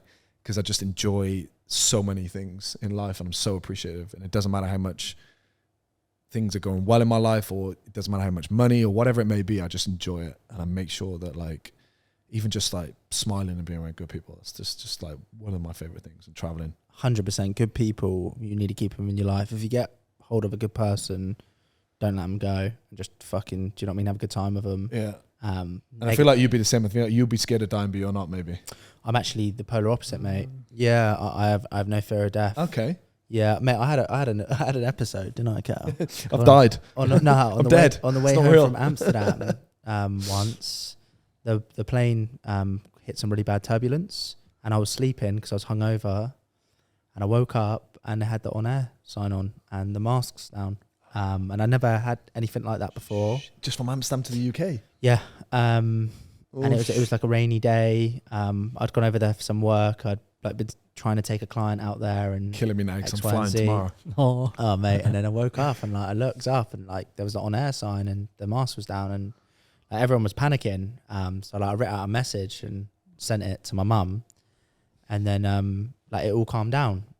But like in that moment I was panicking. I thought, there's nothing I can do. Just ride it out. That's quite funny, isn't it? Yeah. And then also I sent them text to my mum. And she got it. No, because of the airplane mode, like it just didn't even send. So I was like, He ain't thinking straight. like, this is pointless, bro. I was like, and then I was fine, and then I just thought, fucking hell, like it could just be over like that. And I just thought, like, it weren't as bad as I thought it was going to be. Yeah. If that makes sense. I had a bad turbulent experience recently going from Spain, from Madrid to Malta, and it's a little bit notorious because you're going across the ocean against the wind, mate. And it just, this turbulence was happening, and I'm not really scared of flying, and I kind of like a little bit of turbulence, a little bit sick. Kind of like a little That's bit a of bit turbulence. weird, mate. A bit weird. Yeah, just a little bit. Yeah. Any more, and this was like shaking. Oh. And do you know what happened? I haven't told those stories. It's fucking weird. I don't know if it happened to you, but everything started going weird in my body. Mate, I was producing smells I've never like even thought about. B.O., bro. Yeah, no, it's not. Seriously, I was sweating. Yeah. I was farting, Panicking. like weird, and I was looking around like panicking, and I was. Do you think that's your body getting like a reaction to thinking it's about to die? Completely. Yeah. And everyone around was like a little bit panicky, but I just went, and it wasn't like a progressive sweat. It was instant change to my body. My heart was changing. Like all these things were changing. And then it was fine. Yeah. And I play the trick on I'm such a, you know, I shouldn't be doing this, but I play a trick on my brother's terrified of flying. He's just come back from Amsterdam now because of his birthday. And, you know, I've done a couple of things because I know like in the back of my mind, I know how safe it is. So I know it's very, very, very unlikely. And when you go to an airport and you see like planes leave every 2 minutes and they very, very rarely actually have any problems. And I wind my brother up because he's like terrified of flying. He texts everyone, love you all. Yeah. And I remember calling him the one time I said, don't get on the plane. And he's like, I'm on the plane. I said, look, I've got a really bad feeling, get off the plane. Oh man, that is hard. I know. That's good banter though. Right? And he was like, and I put the phone down. That is ruthless. Did he get off a He plane? tried calling me back and everything. Mate, he was fuming. I'm not Yeah. surprised, mate. Fuming. Yeah. Yeah, he's like punched me in the face on the plane before. Really? We come back from Miami and we were arguing, and he's older than me, and he said something. I said, don't worry, the plane's going to we're not going to make it anyway. And he full on just cracked me. You're a bastard. And then I moved. So hard. I got an upgrade. Oh, really?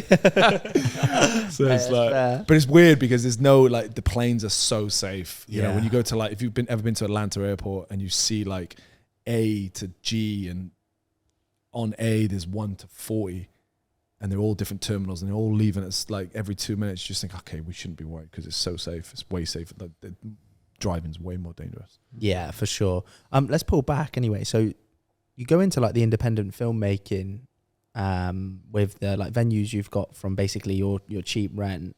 How does that kind of roll out? And like, is this where the initial concept for the film is born, or like how does it sort of plan out from there, bro? You mean with Prizefighter? Yeah, with Prizefighter, because like it's 10 years in the making. Right? Yeah, so I got that story from Les Mis, so I started researching every bit of money that I was making from the stunt work, or I was putting into those films. I was doing the short films. Okay. So if they cost a couple of grand, I'd be like, okay, well, I can fund this and make this and put it out there. So I was doing it in that way. And as I was moving along, I was still doing research and writing the script of Prizefighter and watching the 160 boxing films and sitting in the public library, in the British Library, doing all the research I could, trying to find everything I could on the actual guy. And then, doing years of research, trying to put together a short film on it. I did all these different things throughout that stages. And then started making my own films because, I'm so glad it happened the time it happened, because, if it happened 5 years ago, I wouldn't have been ready. So I started making smaller films, feature films, but smaller films. What's a feature film? Like a feature film is just something that you watch that's longer than 45 minutes. Oh, okay, cool. So short films, yeah. A short film is less than that. And it's a feature film is, Mission Impossible. Yeah. Whereas I've got a short film that's 10 minutes, that's a short film.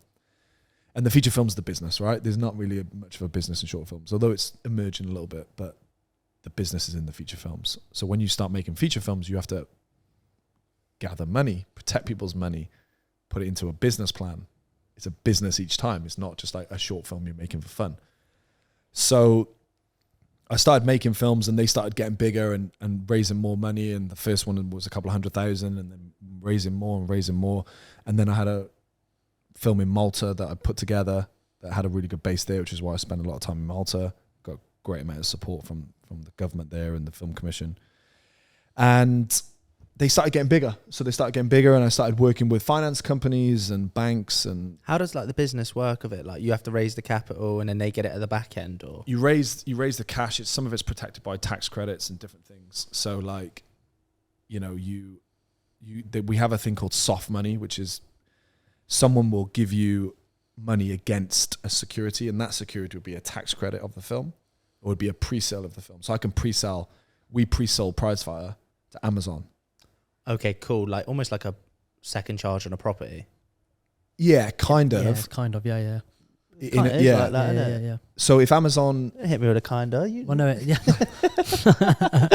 Kind of. It is like that. It's Let him like roll with it. Let him go with it. Yeah. Try to look at me like that, bro. But it's like, so if Amazon give you X amount of money, they will only give you that money on delivery of the film. So you've got to find someone to give you that money. And it can be a couple 100,000, it can be millions. Are they private investors or are they firms? Well, this is what there's firms and banks and different things. You can go to banks and get a pre-sale. Is it murky water? What do you mean? Like some of the guys that are like putting money into the films, are they like? Yeah, I mean, I've been ripped off. I've been stung. I've gone through everything, man. Like with people just fucking It's a bit of a sharks game. Yeah, because like that's renowned, isn't it, with Hollywood? Like, yeah. For like sharks, mate. Yeah, full of it. I mean, it's very difficult, and there's probably one financier now that I trust and deal with, because it's just they're out to make the most amount of money. Yeah. Not do the least amount of work, and all of it's on you. Did you get stung by someone in the past then? Yeah, massively. How did that roll out? How did it roll out? It's just hope I never see him again. Yeah. That's it. So they put the money up and then... Just not even the money, just manipulation, and said they put a certain amount of money up that didn't, then lied to everyone, manipulated loads of people, manipulated myself, used me, then couldn't get hold of them, then disappeared. Like everything you can imagine, Yeah. And then popped up again and then disappeared again. And then you find out, then you delve deeper into, they should have been giving us money, but actually they stole money. So fucking hell. Yeah. And then that trickles down to, okay, well, that's why we had that problem. That's why that person didn't get paid this week, or that's why, and then me putting it all together and getting the least amount of money, you're like, okay, well, someone's just absolutely destroyed. Like they've not just manipulated me or this or that. If someone said to me, like, you can make Prizefighter, but we're only going to give you 10 grand, or we're going to give you nothing and we're going to make millions up front, I would have been, okay, let's do it. But when someone manipulates you and they do it behind your back and then they steal or they cheat and lie to you and then you find that out over a period of time, it's just the worst. Is that what happened with Prizefighter then? Yeah. How do they... I might sound naive here, but like, how do they steal money out of it? Do they just like increase budgets in certain places and move money out of it? We had one time where I wasn't on the bank, but the other producer friend of mine called me, and I'd worked him before, so he's a trustworthy guy. He said, Matt, we've just had like 300 grand taken from the account, and it's gone to this company in America. What? So what? And we tracked it, and the guy that had a little bit of control of the account told the other guy that could issue the payment to send it. So just stole 300 grand. Stole, gone. Fuck. And then, you figure out that he's done that before, and and then obviously, and he'll put in like, oh yeah, I've got like $70,000 of expenses. Where? What? Show us. Fuck, have you been spending that money? I know, bro. Yeah. So it's like there's so many different things that come into play. That, and you remember you're running a project that's got hundreds of people being paid and hundreds of people to look after and all this kind of stuff. So things like that, it sounds really silly to think, oh, how can you let that happen? Well, it just does. Yeah, and they manipulate their position so much that you can just be like led down that kind of that kind of like, okay, well, we've got no control. Or it reminds me of like a business with like a board of directors.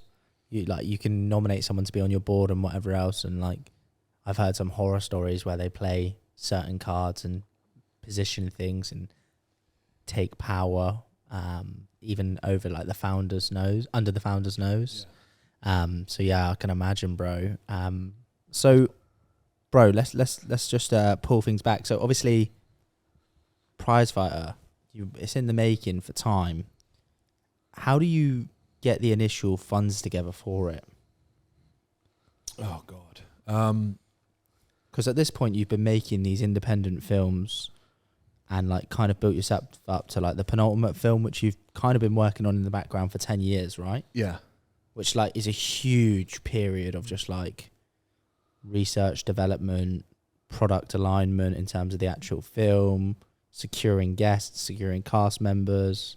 Or have you not even secured them by the time you get the money? The thing that I knew, we got to a point where nothing else really mattered other than having Russell Crowe and the script. Why? Why? Because why? you get Amazon will buy the film for X amount of money on these terms and conditions. Why Russell though? Like he's the most valued actor, as in he was the most valued actor that we had. So I didn't matter, the director didn't matter, even Ray Winston didn't matter. It was just a very like, okay, if this is a film with Russell Crowe in, we'll buy it for this amount of money, and we'll look at the script, and that's it. And that's how it works. It's still very much driven by who's in it, and the bigger the cast the bigger the cast are, then the more likely you've got to make the film. So weirdly, it's worth paying a lot of money to get that cast, because that gets your film essentially made. When you say a lot of money, like what sort of money are we talking? Millions. Yeah. Yeah. Do you so you're doing these independent films, and then you decide I'm going to go for Prizefighter. At that point, do you then secure the cast before getting the money? It's a bit of a chicken and egg, because you kind of go, well, okay, Prizefighter, you've got the script and the package, then you put together a budget that you think you can execute or work. That changes constantly. And you've been building the script and done 300 revisions on it by this time. Yeah. Fuck. How many pages is that? Man, I just kept working on it, and it was 120 pages, then it was 100, and then we ended up shooting around 95 pages, I think, or 90 pages. But it was just constant. I wanted to make it so good, because when someone like Russell Crowe or Ray Winston or people read it and they don't know anything about me, which was true, they've got to read something. I wanted to make sure that someone read something that they could not say no to. It didn't matter who was behind it. We don't care. This is great. So we want to be a part of it. So I had to make it so good. And that's now what I take going forward. And that's why it's so difficult. What it feel like when you finished the script? Was it like fucking? Like, it never really like finished. That's the thing. It finished, and then it was okay. I've got to go and do another redraft. It just never finished. You never really finish a script. Oh really? You quote it off the top of your head, do you reckon? because you've written it out so much. Yeah, but also like you're prepping the film, you're making the film, and you're changing. I say this a lot. You make a film 3 times. You make it in that beginning stage of the script, then you actually make it the production, and then you make another film in post production because you edit it and cut out stuff, and things get lost or taken, and then you make a film for 3 different types of audiences. You make a film for the sales agent, then you make a film for the distributor, which is Amazon, let's say, and then you make a film for the audience, and each one can be very different, right? And it's what happened with Pricefight, actually. Like, the critics didn't really like jump to it because they just thought, oh, okay, it's a Russell Crowe film, it's another boxing film, it's okay. Yeah. Whereas the audience loved it. The audience really liked it because it was raw, it was visceral. They delved into a bit of my story, which kind of has an impact. And it's the same with Rocky and Stallone, right? That film the reason why that film is so famous is because of his story. 100%. Yeah. Do you mean? You watch Rocky now and you're like, oh, it's kind of corny, and I like it though. Yeah, like it. It's a bit corny, but his story kind of carries it. So, and we're living in a very different time. So you put together so many different finance plans, so many different budgets to see what works, and it depends on the cast. But at the end of the day, what matters to the industry, which I don't agree with, like what matters I think if you make a good film with amazing cast and it's great, it should go over and it should be given a decent amount of money. But all they care about is who's in it. Really? Yeah. Who's in it? So how do you go about getting those top boys in it? So then I then sat there offering Russell Crowe's team millions for him to be in the film with nothing. I had nothing. Wasn't like you had no money. I was offering them money that I didn't have. Yeah. Like 0. Get them secured, then get the money after, right? But then go and say we've got Russell Crowe, and then go to distributors, Amazon. It was a bit of a bidding war between Amazon and Netflix in the US. So you go to distributors and you say, we've got a film with Russell Crowe. Oh, okay. Well, then this is what we'd pay for it in this territory. And by territory, you mean like country. So UK, US. And then what, you get finance from someone else on the back that they get paid. Exactly, yeah. From Amazon at the back. So if Amazon say, okay, we're going to give you $5 million for it in this territory, then I can take, again, it's like a chicken and egg, right? You saw the Russell Crowe bit, get the Russell Crowe, get this, get that. So if I say I've got Amazon that are willing to pay $5 million, but they're going to pay $5 million at the end of the film, I can go to this finance company or bank or finance and say, look, you're going to get the money back, and it's their business. They're doing that. And they put like interest on it or whatever else. Yeah, and they put a fee on it or interest on it. Yeah. So that's like one element of it. Then there's tax credits that you get back from shooting in specific locations. Yeah. The UK has a tax credit. Malta, all these different locations have tax credits. And when you see like Mission Impossible or you see Bond, and you think, why are they just going to China, or why are they going to all these random? They're going there for tax credits. You just think it's a scene, but I mean, it is to a degree. But when someone will give you a bonus or pay, you to go to a location to shoot, it justifies going there. So how much do Amazon offer you? Are you allowed to disclose that? Or? They offered a very big amount. They offered $5 million for the US. Then using the contacts we had, we managed to get them to buy it for the UK as well, and they offered a couple more on top of that. Nice. So, and at that point, is that where you then go get Russell? And yeah. So, well, you've already negotiated a pay Yeah, pack. we're already So it's like, to me, it's like a proper it's hard to maneuver it. Yeah, manage the stress. Like, okay, what have we got? And he said no twice. Why? Just like I said this before. Like there was traveling issues. There was COVID. COVID was up and down. I had to send like weekly reports of COVID. I was like a news presenter for this team. Like this week, COVID there's 38 cases in Wales, and one person's died. Like I was doing that. Yeah. To try and give them an update on that. She was 95 and she had a cold anyway. Yeah. Exactly. So many different variables, and that's like one element to it, the finance side, and then adapting where we're shooting it, all these kind of things. Hopefully, relying on like money coming in from Film Wales, which the government didn't happen. All these different things. When you got Russell Crowe secured, I bet that was like it was a relief. It was the first day of filming. Was it? Yeah. Which was stressful. Yeah. So he signed, and I was like, because he must have respected you though. He must have been like this kid, like because you are a kid compared to him. Yeah. No, he's become a very good contact, and I look at him as a bit of a father figure, even if he doesn't think that. But I've gone to him a couple of times and just asked him for help and advice, and he's been very good. And I saw him recently in Malta. He was performing in Malta because he's got a band. I only ever think of him as Gladiator. Yeah, but he's just no bullshit, man. You can't, whether he's been through some stuff or whatever it may be, you can't pull the wool over his eye. Yeah. He's just no bullshit, operates at the highest level of like a human. And when I say that, I mean work, social. And it's inspiring to be around because you just kind of like, oh, wait there, maybe I shouldn't smile as much because if you smile, people take advantage of you. Like just little things. I reckon that comes from being an actor for so long as well.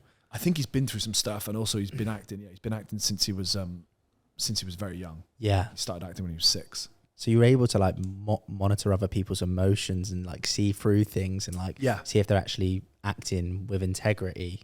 Yeah, because like otherwise you'd be like, he's faking it. Yeah, and he did a thing for me that was amazing. He did a video for me and just said like, you don't realize what Matt's put together because this is incredibly difficult. And he filmed it and sent it to me and graded it and did everything. And I haven't actually used it yet. I haven't put it out because it's just quite personal and it's nice. I bet it was nice to get that recognition from him. Yeah, really nice. And he doesn't, he's notoriously doesn't, he doesn't do a lot of things and he doesn't say things that he doesn't need to say. He's not someone that will sit there and go, oh, you're amazing. He will never do that. Straight talker, isn't he? Yeah, straight talker. Yeah. First time I met him, I shook his hand at 5 o'clock in the morning and he was like, let's go. And he put me to a bit of a test. He kind of was testing that I was the actual writer of this script. He was testing that I knew the character. He was testing that I knew what I was doing. Yeah. Like a proper professional, right? Yeah, that's how you'd imagine him to be. Yeah. Mate, the film was obviously so boxing orientated. What was your training regime like?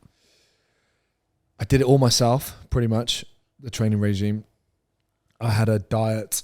My ex-girlfriend was doing a diet, which was amazing. She was so helpful and really useful because the food I had to change the food. So food is like my go-to, right? Especially with stress. When I'm stressed, I just go to food. Like cheat meals. Yeah, what's your go-to cheat? Anything and everything. My mates laugh at me because they're just like, we put anything. They think I'm like the reason why I never get ill is because I'd eat anything. I just put anything. Cows is the worst, bro. Cow's the worst eater, mate. Cow will have a chicken wrap as a cheat meal or a pad thai. Pad thai, yeah. No, I just don't. I don't like.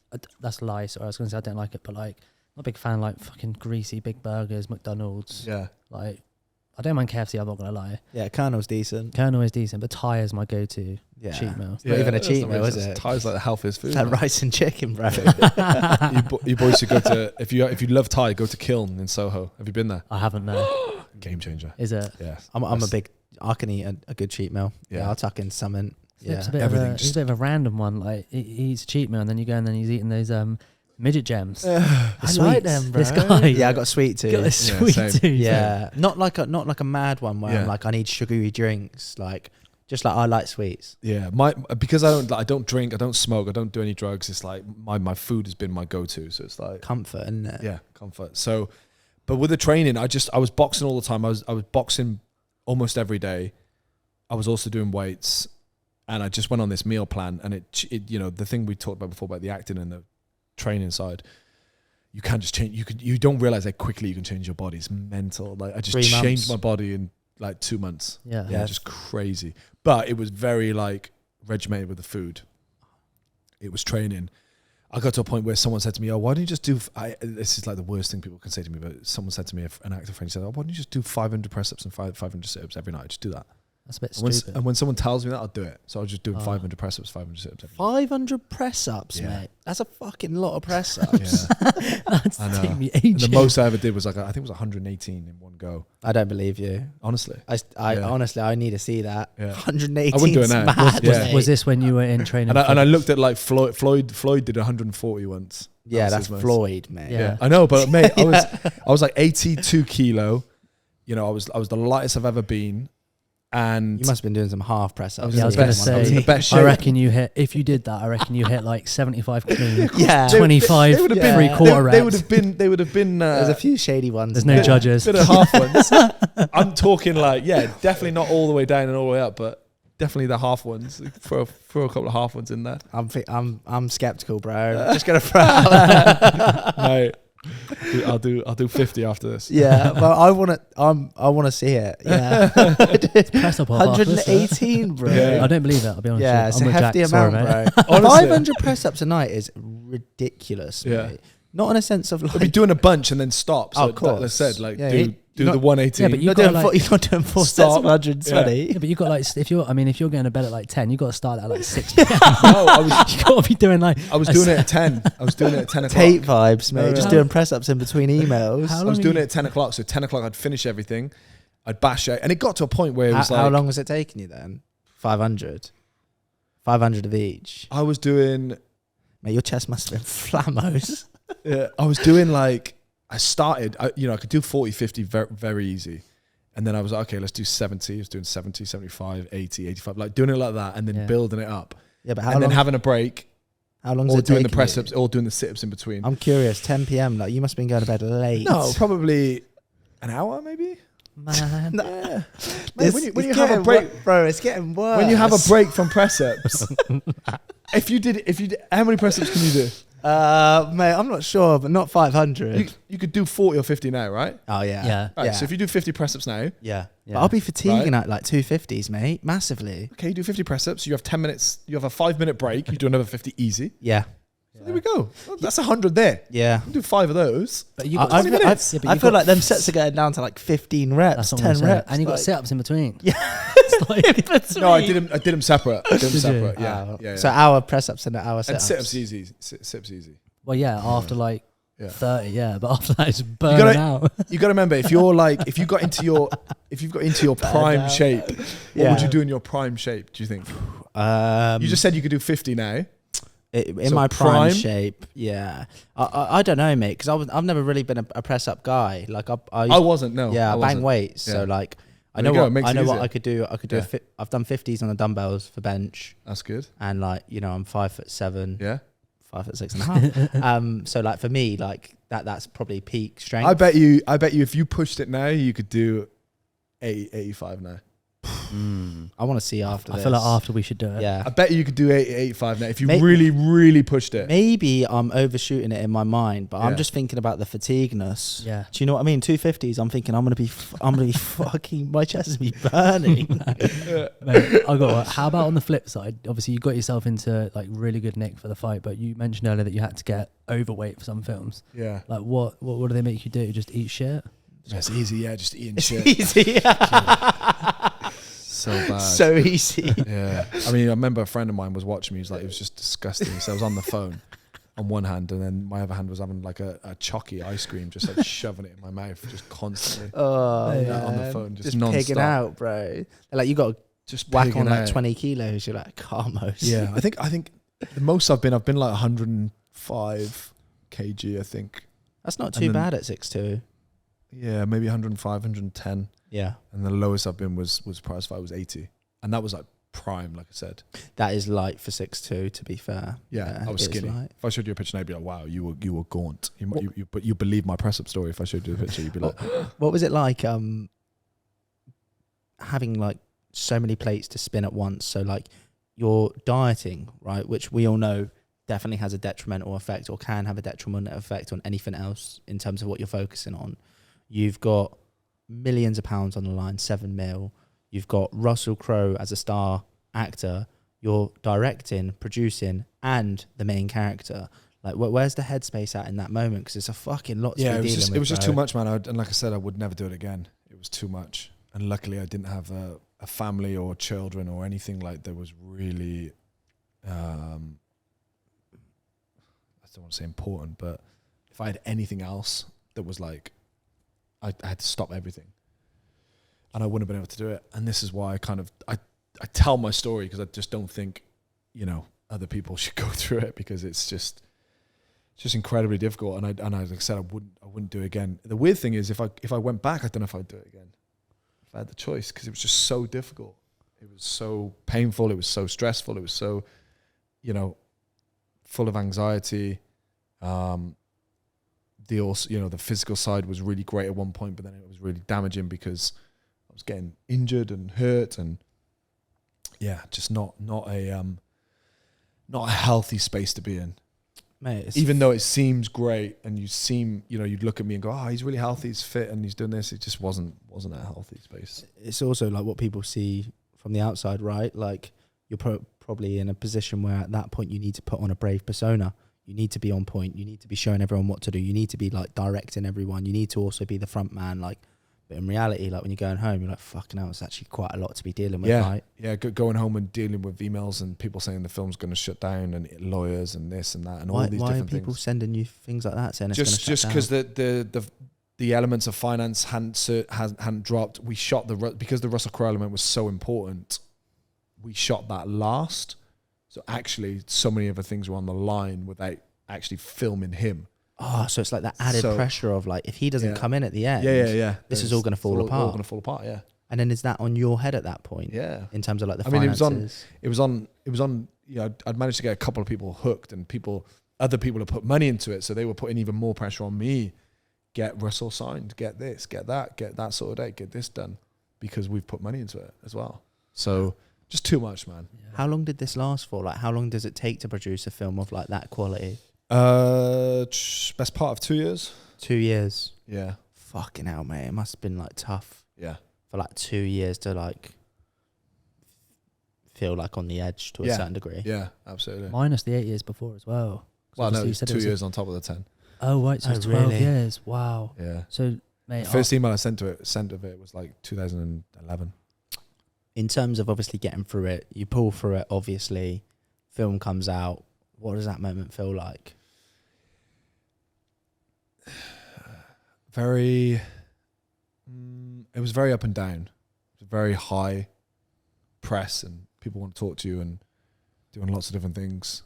And I went on tour with Tyson Fury. That was a really high moment. I loved that. On tour with him? Yeah. What for? Promoting the film.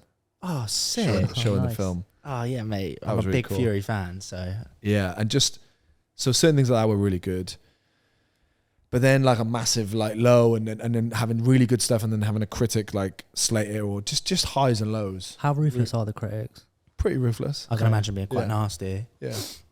Yeah, I mean, I've got tough skin, so it was quite funny to read some of the stuff. I mean, I remember someone said, oh, this guy looks like he's out of a coffee commercial. Because my teeth were quite nice. And, I just looked okay rather than, I looked relatively okay, and they probably thought I should have been a bit more sort of battered and bruised. We get that with, we've just started putting content out there, and we've been getting some hate recently. Yeah, some and funny hate. We think it's fucking hilarious. Yeah, some of the banter is quite good as well. Yeah.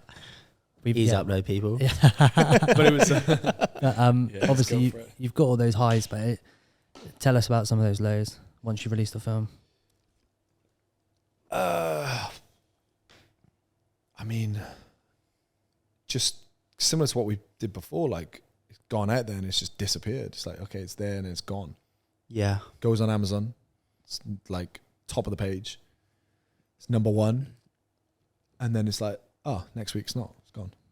So all that tenure, all that work, all that effort's gone. And then it pops up again and it comes, and it's still happening now, to be honest. Like we were number one in Bolivia like last week, which is crazy. So then there's a little spike and then it's back down to reality. Yeah. So it's just like, and dealing like going through my relationship and different things, trying to put on like a brave face and not really explaining too much about, because everyone was just like, oh, it's great. And not doing too much of this where it's like, okay, well, what were the bad sides? Because it was just getting released. It was like, well, we're only going to talk about the good things. Yeah, you're on the red carpet, like you're having the photographers it was just all good. And then the lows were like, okay, well, actually I'm still going to bed alone at night. And it was still like, okay, very real. And what's next? Yeah. What's next as well? It's like also like with anything, when you have too much dopamine, it's like you're obviously going to feel some sort of like negative side effects from it, right? Yeah. So you've had such a high. It's been such a enormous journey to getting that over the line. Got it over the line, and then like the next month or 3 months later, you're like, I've been so dialed in, so focused. Like, what do I even do? Yeah.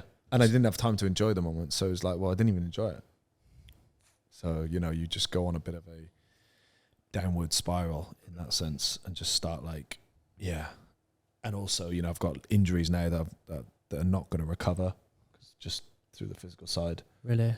Just tendonitis on my elbow, like my ribs are all fucked. So, just Yeah, just lots of different feelings. That's the thing. How did you, whether you did or not, but like in terms of the analytics behind the film, like viewerships and whatnot, did you buy into that? Was it like getting you down when you were like, oh, no, not really. I mean, the streamers, I think it's a good thing. They don't really publish, you know, who's seen it or who's what. What, they don't publish it to yourself? No, not really. I mean, you know, once it climbed, it was climbing up the charts in the US. I think it got to number 4 in the US, which was pretty good. And everyone kept, you know, people kept reminding me that, oh, it's going to be seen by millions of people. And it probably has been seen by millions of people, but it just, I don't know, it didn't really feel anything, I suppose. What, it was like an empty feeling? Yeah. Just very kind of just like, okay, well, that's it. Were you happy with the finished product? Not really. I don't think so. Like, based on the way you're like discussing it now, it seems like it wasn't exactly what you had sort of amounted just because for. it changed so much, and I had to keep changing the script and editing it and doing this and then post-production, and we were rushed to finish it. Like, we got given a date by Amazon for release and we had to hit that date, and it just killed us because it stopped so many things I was doing. So much PR, so much press, so much, you know, the visual effects and different things that should have been better and bigger and, you know, just weren't. So yeah, it was just very, yeah. I think regardless. And a bit of perfectionist as well, like in terms of like, you know, I don't know if I would have ever been happy with it. That's the thing. That's what I was going to say. But mate, you fucking did it, and fair play to you, mate, because you did it against the odds as well. Yeah. Yeah.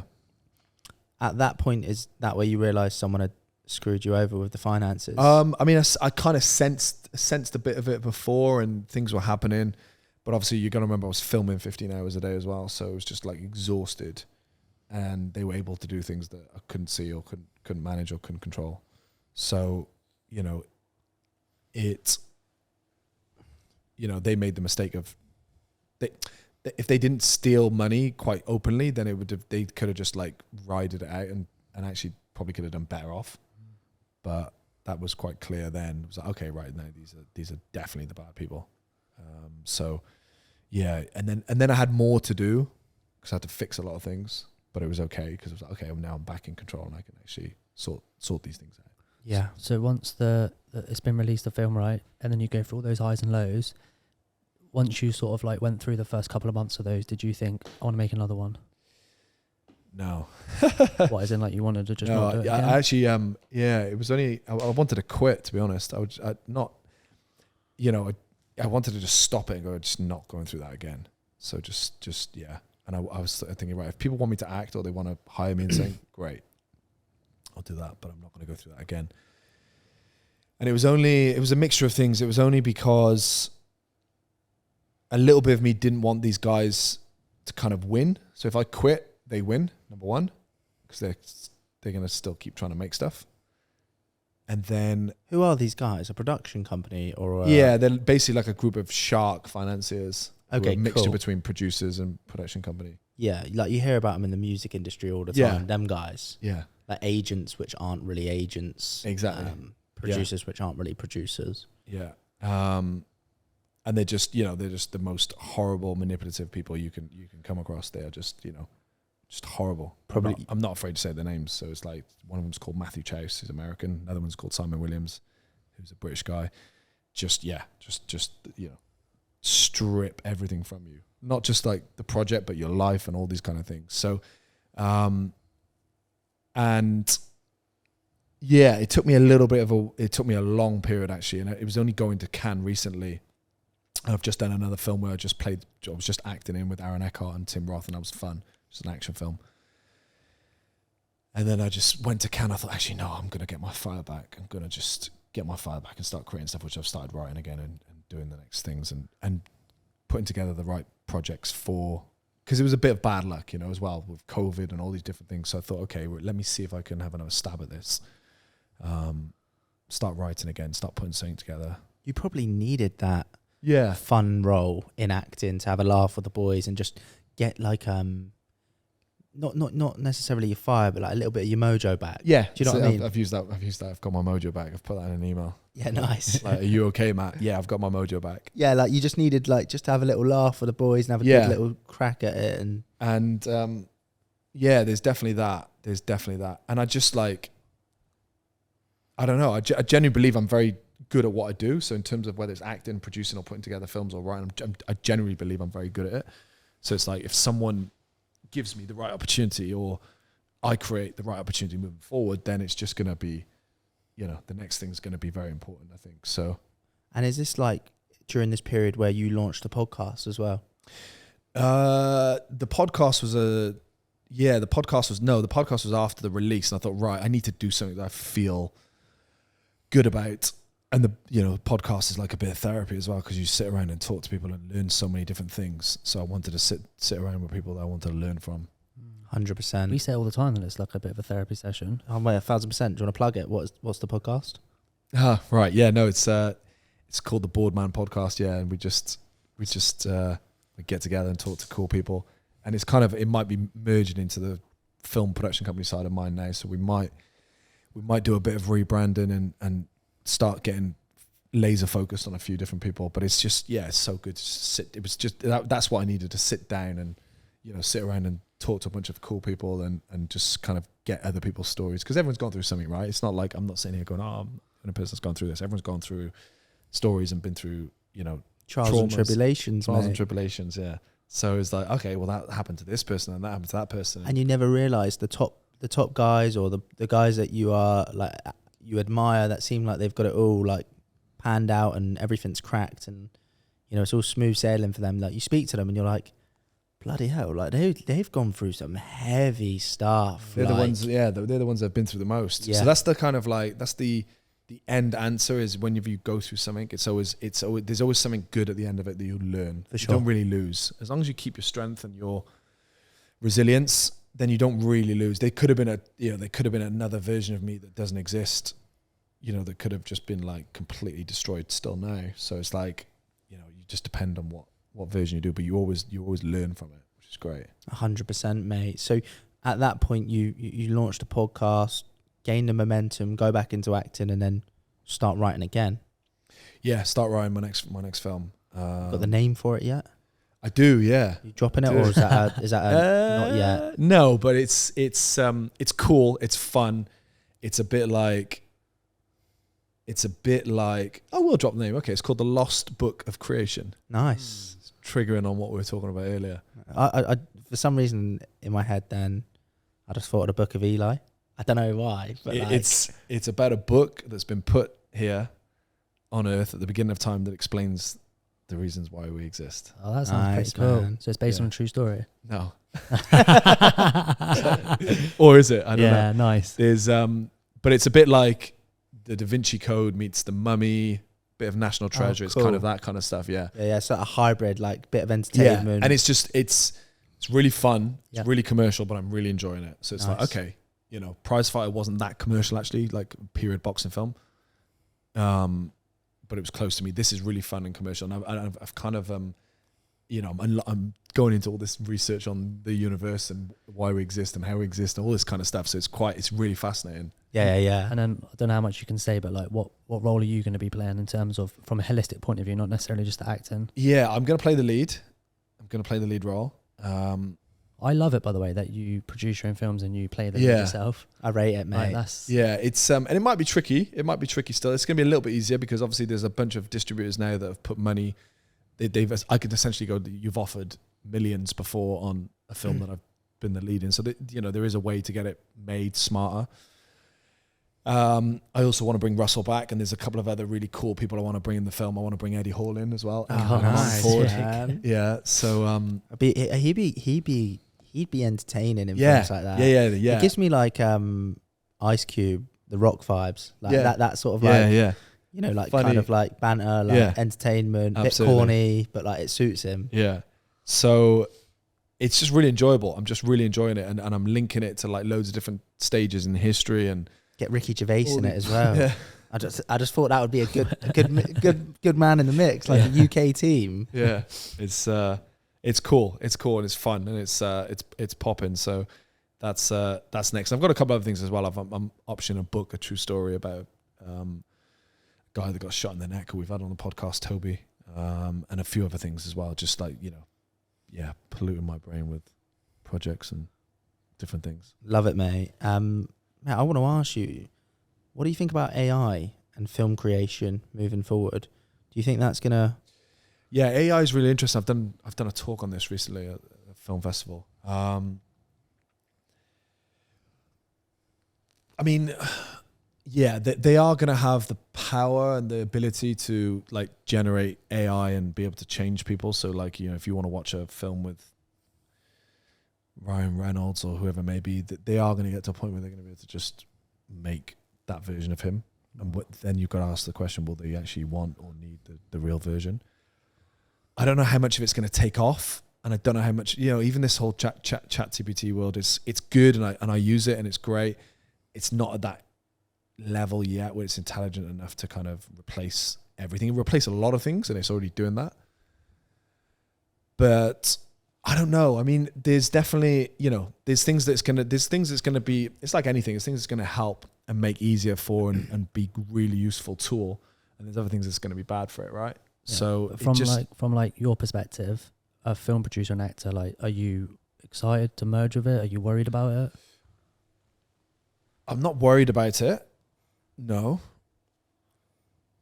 I'm excited for it to be used in the right ways, but I don't think it's as damaging, like, as people think, like, oh, it's going to take over the world and this and that. Like, I don't think so. Oh, man. I wish I could think that. I feel like it's taken over, bro. You reckon? Yeah, I genuinely do. Why? What's the single thing that you can go, it's going to take over or it's taken over because of this? It's a really good question, but it's also a really difficult question because I don't think it's a singular thing. I just think like the integration with it is inevitable, and the scope of growth of it is way beyond what I can fathom. So if that is the case, and already we're at the start of it, we're at fucking matchsticks and doing fire with it, like. Imagine how far it goes. I was like that, but you've got to look at things like, crypto, and you've got to look at other things as well that have had that spike, and then it kind of, and AI is not new. It's been around for a while. Well, machine learning has, but AI is slightly different, right? In terms of like independent thought and like that level and that side of things. That to me is what I'm like worried about. It depends what worry you're at, because like in terms of, the same way that Zoom has transferred almost every meeting virtually. Okay, AI will kill a lot of jobs, but it'll also create a lot of jobs because it needs to back. People don't realize that when something gets put out there, you're just seeing AI as one thing, but then there's got to be 100,000 people working behind it, coding it or developing it or producing it. So there's going to be people until it learns to do it independently. Even then, it's still going to need. Do you think they? Nah, I don't. Bro, but I same as electric cars. You have electric cars, and there's loads of electric cars, and it takes away the petrol aspect. But someone needs to create the batteries, and someone needs to create, and machines need to create this, and I'm with you. Need to develop it. So it always has a sub industry. I just don't know how far it goes. Yeah. And, okay. And like we've talked about it on the podcast. I'm gonna ride the wave with it because you can't. But what's the worry then? So give me an extreme example. Are you like Neuralink? And then having access to Google. Google is very biased in regards to its views and culture and everything else associated to it. I don't want that imprinted on my brain because I want to have my own independent views. I don't want someone controlling them. You've been doing that for years. But not to that degree, right? They're not in my brain. I think if you ever, you get what I'm saying though, right? Yeah, I do. But I think you're already way past that. If you said, look, I'm worried that a machine's going to be able to manage emotions and go around killing people, that's a much bigger worry. If you've ever like been on your phone, and it's been around for years, if you've ever been on your phone and you've said something to someone in person, and then you go on your Instagram or something and it pops up, of course they're listening. But that's from a marketing perspective, right? To purchase stuff, deviate you into purchase stuff and making you make a decision. Basically, mate, it's just the fear of manipulation unknown, as well, right? Yeah. So like the fear of like someone having access. Fear of someone being able to control my brain to a certain degree is what worries me, but I don't know how far it stretches, so I have no idea. As long as it sounds quite out there, but as long as it doesn't do Terminator vibes where they they learn emotion, I they have Robot emotions. vibes. Yeah. If they, as long as they don't do that, what's the worst that's going to happen? That's my question. I just think of the Matrix, mate. That harvesting human energy for like power. Could they really? I wonder if they could actually do that though. You don't know, mate. Yeah, that's you what just I mean. have no idea, do we? We're absolute chimps Because compared to it. Because the development from like 15 years ago to now is so drastic, and like from 15 years now onwards, like Jack said, like where does that actually go? Like it's quite easy to sit here and say like now for us like, oh, I don't know if it'll do that, I don't know if it'll do that, but like 15 years ago you would never have ever thought that it'd be doing what it is now compared to back then. Yeah, I see what you're saying, but what is it doing now? If it can at the moment it's just generating information. Yeah, I know, but and most of it's, a lot of it's, I mean, I love it, and I've been the other side. Yeah. Like if I played you what I'd said at the Malta Film Festival, I was like, yeah, this is kind of crazy, it's going to take over. But what is it actually doing? I plugged something into ChatGPT a couple of weeks ago, and it said a woman got killed on these dates, and I was with a friend of mine, and he was like, that's wrong. She was a black woman, not a white woman. I said, no, she was white. It's just said on ChatGPT. It's like, no, she was black. She was black. And he knew, and we Googled it, and she was black. And on ChatGPT, it said she was white. Yeah. Yeah. So what is it doing? At the moment, it's generating information.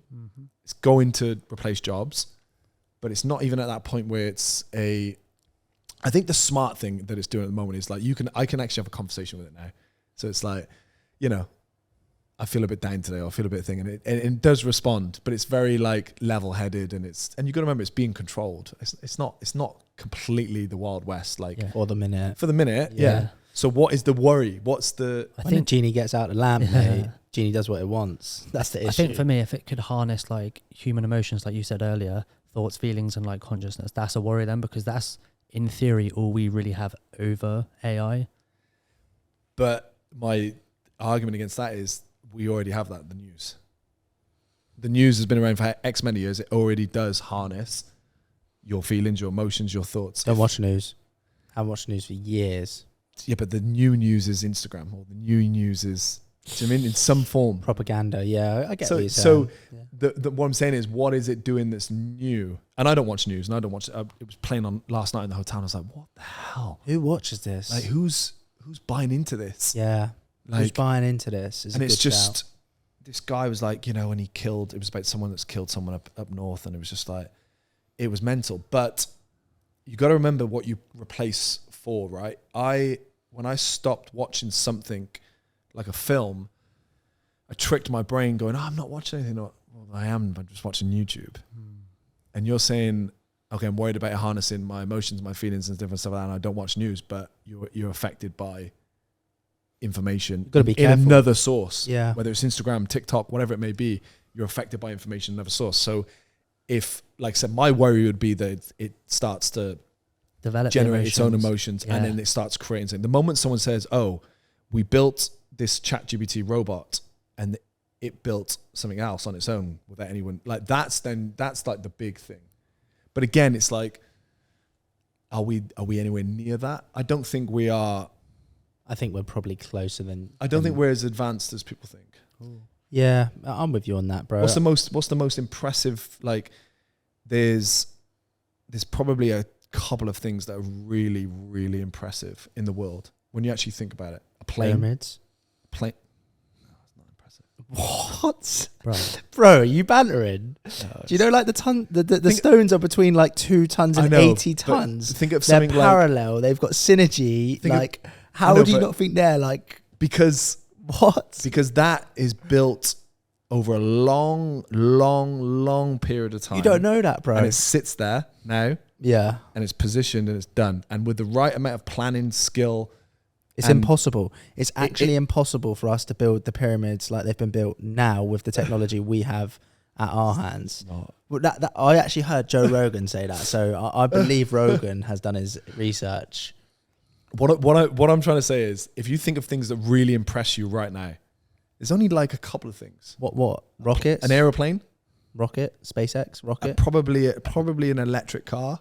It's quite, when you've been in a car that's moving. Ours are so far off, bro. I'm like, pyramid and rocket, and you've gone car and plane. if you think of like what the humans have made right now that's really advanced, like rockets. You can't name all these things, right? Yeah. I think the internet is probably impressive, but again, it's understandable. A plane, you can actually sit in a plane and go, okay, this is pretty impressive. We're flying across, someone's managing it, it's safe, and it's got engines and all this, and you know, I'm going to get to that place on time. What do you think? It's in not terms of what's impressive that humans have what's built? really, really like if like an alien or something came to this earth and they go, fuck, that's really impressive. my go-to in my head was the internet, to be fair. That's the first thing I thought of. That's what's impressive, and the development of it. Because, like, I wouldn't really say an aeroplane is that impressive, in my opinion. Okay. It's like a man-made... I put it on the same sort of thing as, like, a... Bird. Nah, not necessarily. But, like, a similar sort of spectrum to, like, a car, as such, or electric car. Or Transport, yeah. Transport, I get it's bigger and better, but I wouldn't consider that as impressive as Okay, well, like, okay, look at transport then. Yeah? If you say that's one thing that's impressive, transport, we're not, I think we're not as smart as we actually really, really think. I don't know. I hear what you're saying. Yeah, no. I don't I do think hear what like, you're saying. like we get up, we move, we eat, we're quite basic we can creatures. change things, but we're still quite basic. I think if something out of this world came to our planet, they would probably look at transport and go, okay, that's cool how they're moving around. They can move around. Yeah, yeah. But if you there's not a list of other things. I mean, the system of like money and society, that's quite, you know, intellectual. But you can always go back to like where it started and how it began. And that's why I am impressed by the pyramids. But you know, when things have happened over a long period of time, and there's something really interesting about those kind of structures that have taken hundreds and hundreds of years to put together, and all these, you know, there's a different wave map in terms of like, you know, the last 100 years we've only been able to transport like from horses to planes. But that's why the pyramids are so impressive, because prior to our civilization, there must have been different technologies in order to build them. You don't believe that slaves were carrying 80-ton stones up a pyramid wall, right? I've got to look at it from a very, you can get into all the nit and gritty details of like the stones and the weight and all this kind of stuff, but when you look back, it's a bunch of stones that have been put together, and in a very specific way, perfectly aligned with every single measurement. And I've not been there, so I can't really comment on it, but I've spoken to people that have been there, and they you know, they say it's not as impressive as you think. Have you been there? I haven't, but they used to be limestone, I'm pretty sure. So like the surface of what they look like now doesn't replicate what it used to look like when it was initially built, obviously. But you go underwater, or you go to like, I've been to like loads of rock formations in Malta, and you see how like the shape of, like, that's how you sit there and go, how is that shaped the way it's shaped? And how is it perfectly curved? And how is it like, there's loads of things like that exist. Yeah. I don't know. I think it's tricky, I know, and you could have this conversation for ages. But my point is, like, we're so. I think we think we're smarter than we are. And look, there's like one person that's probably way ahead, and it's probably Elon Musk. Like, he's just, you know, the fact that he's talking about colonizing to Mars and different things and understanding certain things. But I just think there's so many things that we think we're advanced in, and we're not. And the same with money and crypto. You know, if you've got to be careful and mindful of that there's always a swing back period. So people like, crypto was going to be as big as it was, it would have replaced money. And I'm pro crypto. I like crypto, and I've done well on it. I've actually made some money on it. But it has a swing back. And the same, what I'm saying is the same could happen with the AI. It could have a massive spike, and then it either goes off and becomes part of our norm, or it could go, okay, that was a bit of a bubble. You know, the same happens with phones now. You know, smartphones, when smartphones became smartphones, they're smart, but they haven't really advanced too much. They've gone a bit faster, the camera's a bit better. There's not something mind-blowingly new that you can go, right, okay, that's like completely different to, you know, the initial release of a smartphone. Makes sense? It does. But fight it. It's logical. I just disagree, bro. Yeah, right. I think the magnitude and depth of AI is limitless. So I think because of that, it means that it will have a lot more of an effect on everything than we're probably thinking now. Yeah, but the magnitude and the depth of traveling is limitless, but we can't travel everywhere. You can't go to another galaxy. But like cars don't build cars themselves, like right? Like the AI can learn specifically from itself and it will be. I mean, the moment it learns or does something that's like it did it with Google. Like was it done? Changed. I think it like changed the language or something specifically inside the Google headquarters in the Google team, which was the AI and. What they didn't want it to. It changed the language or something along those lines, which wasn't parallel with what they had told it to do. Right. And like you think like that's minor, right? But like that's just a start. Like it could quite easily get out of control. And how do you think? I'll put you on the spot now. Hey, give me a scenario. So give me like 3 years down the line, 5 years down the line. What do you think's like? What's going to be like a big significant thing that you're going to think? Do you know what? Like I said, if we got news tomorrow that a machine built another machine that went out and killed a bunch of people, I would say, okay, fine, this is bad. Yeah. What's the timeline for you, and what do you think is going to happen? I have no idea, mate. I'll be honest with you, but like I don't know if it would be like machine on machine. I feel like it would be like a cyber attack. Okay. I think that's probably more likely, like for it to like take control of like I don't know electricity or something crazy like that, and then just like I don't know what the logic or why it would do that. I just feel like that's probably more of a risk factor than like robots killing people, if that makes sense. Well, you can't come to something interesting about the internet. Like if it's shut down the internet tomorrow, then the world would... That would be mental. Yeah, the world would pretty much be... And you don't know who's like programming AI. So like and it's very easy to manipulate like electricity or put something in the water or something like that. But then that I'm more with you on, I suppose. Yeah, if it can do something like that. Yeah. But yeah, it's kind of how, and then also... You know, would it only affect a certain country or different things? Like it's also like weird people out there, right?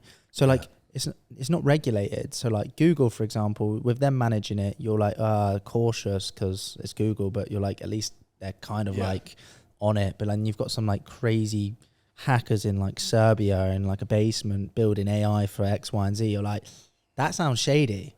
You're like, don't you know what I mean? You're like, I'm not sure if I trust that. Do you know, I don't know where that goes. Like, that goes back to people. Yeah. Like people are my worry. That's the only thing that worries me. People. Yeah, people is the worry, not the technology. That's why it's got to be handled in a certain way. But again, I think we think we're smarter than we are. Yeah. There's probably no one in like, you go back and you look at like, I'll give you one example. You go back and you look at the attack on Iraq for weapons of mass destruction. It's very easy now for my brain and everyone else's brain to go, there's no way that they had weapons of mass destruction because they weren't able to make them. They didn't have the technology, didn't have the skill, didn't have the education, they just didn't have it. So to me, it's like, is there someone or a group of people that are super smart out there that are trying to like, does that actually exist? Feels like when it comes to coding, you're lost in the movies. Mate, I've worked with developers, a lot of developers, and I think you'd be quite surprised at like the depth that goes to, and like how many developers are actually. If you could name something now and go, right, actually this happened on this stage and that was terrible and that was crucial, or this one big thing, it's very hard. You could just think of like anonymous, couldn't you, with like hacking certain large companies? Yeah, but if you like, I hear what you're saying. Yeah, do you mean it's very if I said if you said now, right, okay, do you remember that case where a group of terrorists programmed something in Colombia and they shut down the whole of the water? Like if you said that, okay, that's one thing. That's not happened anyway. Really, when you think about it, it's not, and it's like that's why I think we think we're smarter than we are. Maybe. And I just don't know whether that's like, and it's good to think that because we are heading there, but I don't know. It's like, and that's why I go back to the plane thing because like that's to me, I look at that and go, that's smart, that's clever. Or the rocket, what Elon's done with the rocket and being able to return it to Earth. That's the next stage, I suppose. Yeah. I'm with you on that, bro. Well, look, let's wrap things up anyway, because that's kind of like full circle of where we've got to. Yep. I'll leave it on one question. Have you got any questions you want to leave it on? Go on. What's next in the chapter then? In terms of the film, we've got that aligned. What's the timeline? Like, what's the plan? I'm writing. I'm going to make this next film. I'm building the company up. I'm on a base in Malta. So I'm going to be doing a lot more out there. Traveling, enjoying life, and just, working, keep my head down, enjoying food, enjoying coffee. That's it, mate. Love it, bro. That's it. Yeah. You know? Mate, that's good. Mate, thank you so much for coming on, by the way, to Live for the Potty today. Yeah. It's been a fucking interesting conversation. It's been good. I liked it. Yeah. It's been a fucking interesting one, mate. Mate, where can people find you? I'm on Instagram. Yeah, Matt Hookings on Instagram. And the potty? Podcast, Boardman Podcast, production companies, Camelot Films. Yeah, that's it. 100%, bro. And I'll leave it on something, mate. I'm rooting for you. Yeah. Thanks, I think bro. the new film's going to be sick. I'm excited to watch it. Podcast blowing up already for you guys. And I think, you know, you're on the right trajectory to getting it going. Thanks, bro. Nice one. Really appreciate it. Thanks again, mate. Yeah. Thanks so much. Appreciate bro. it, bro.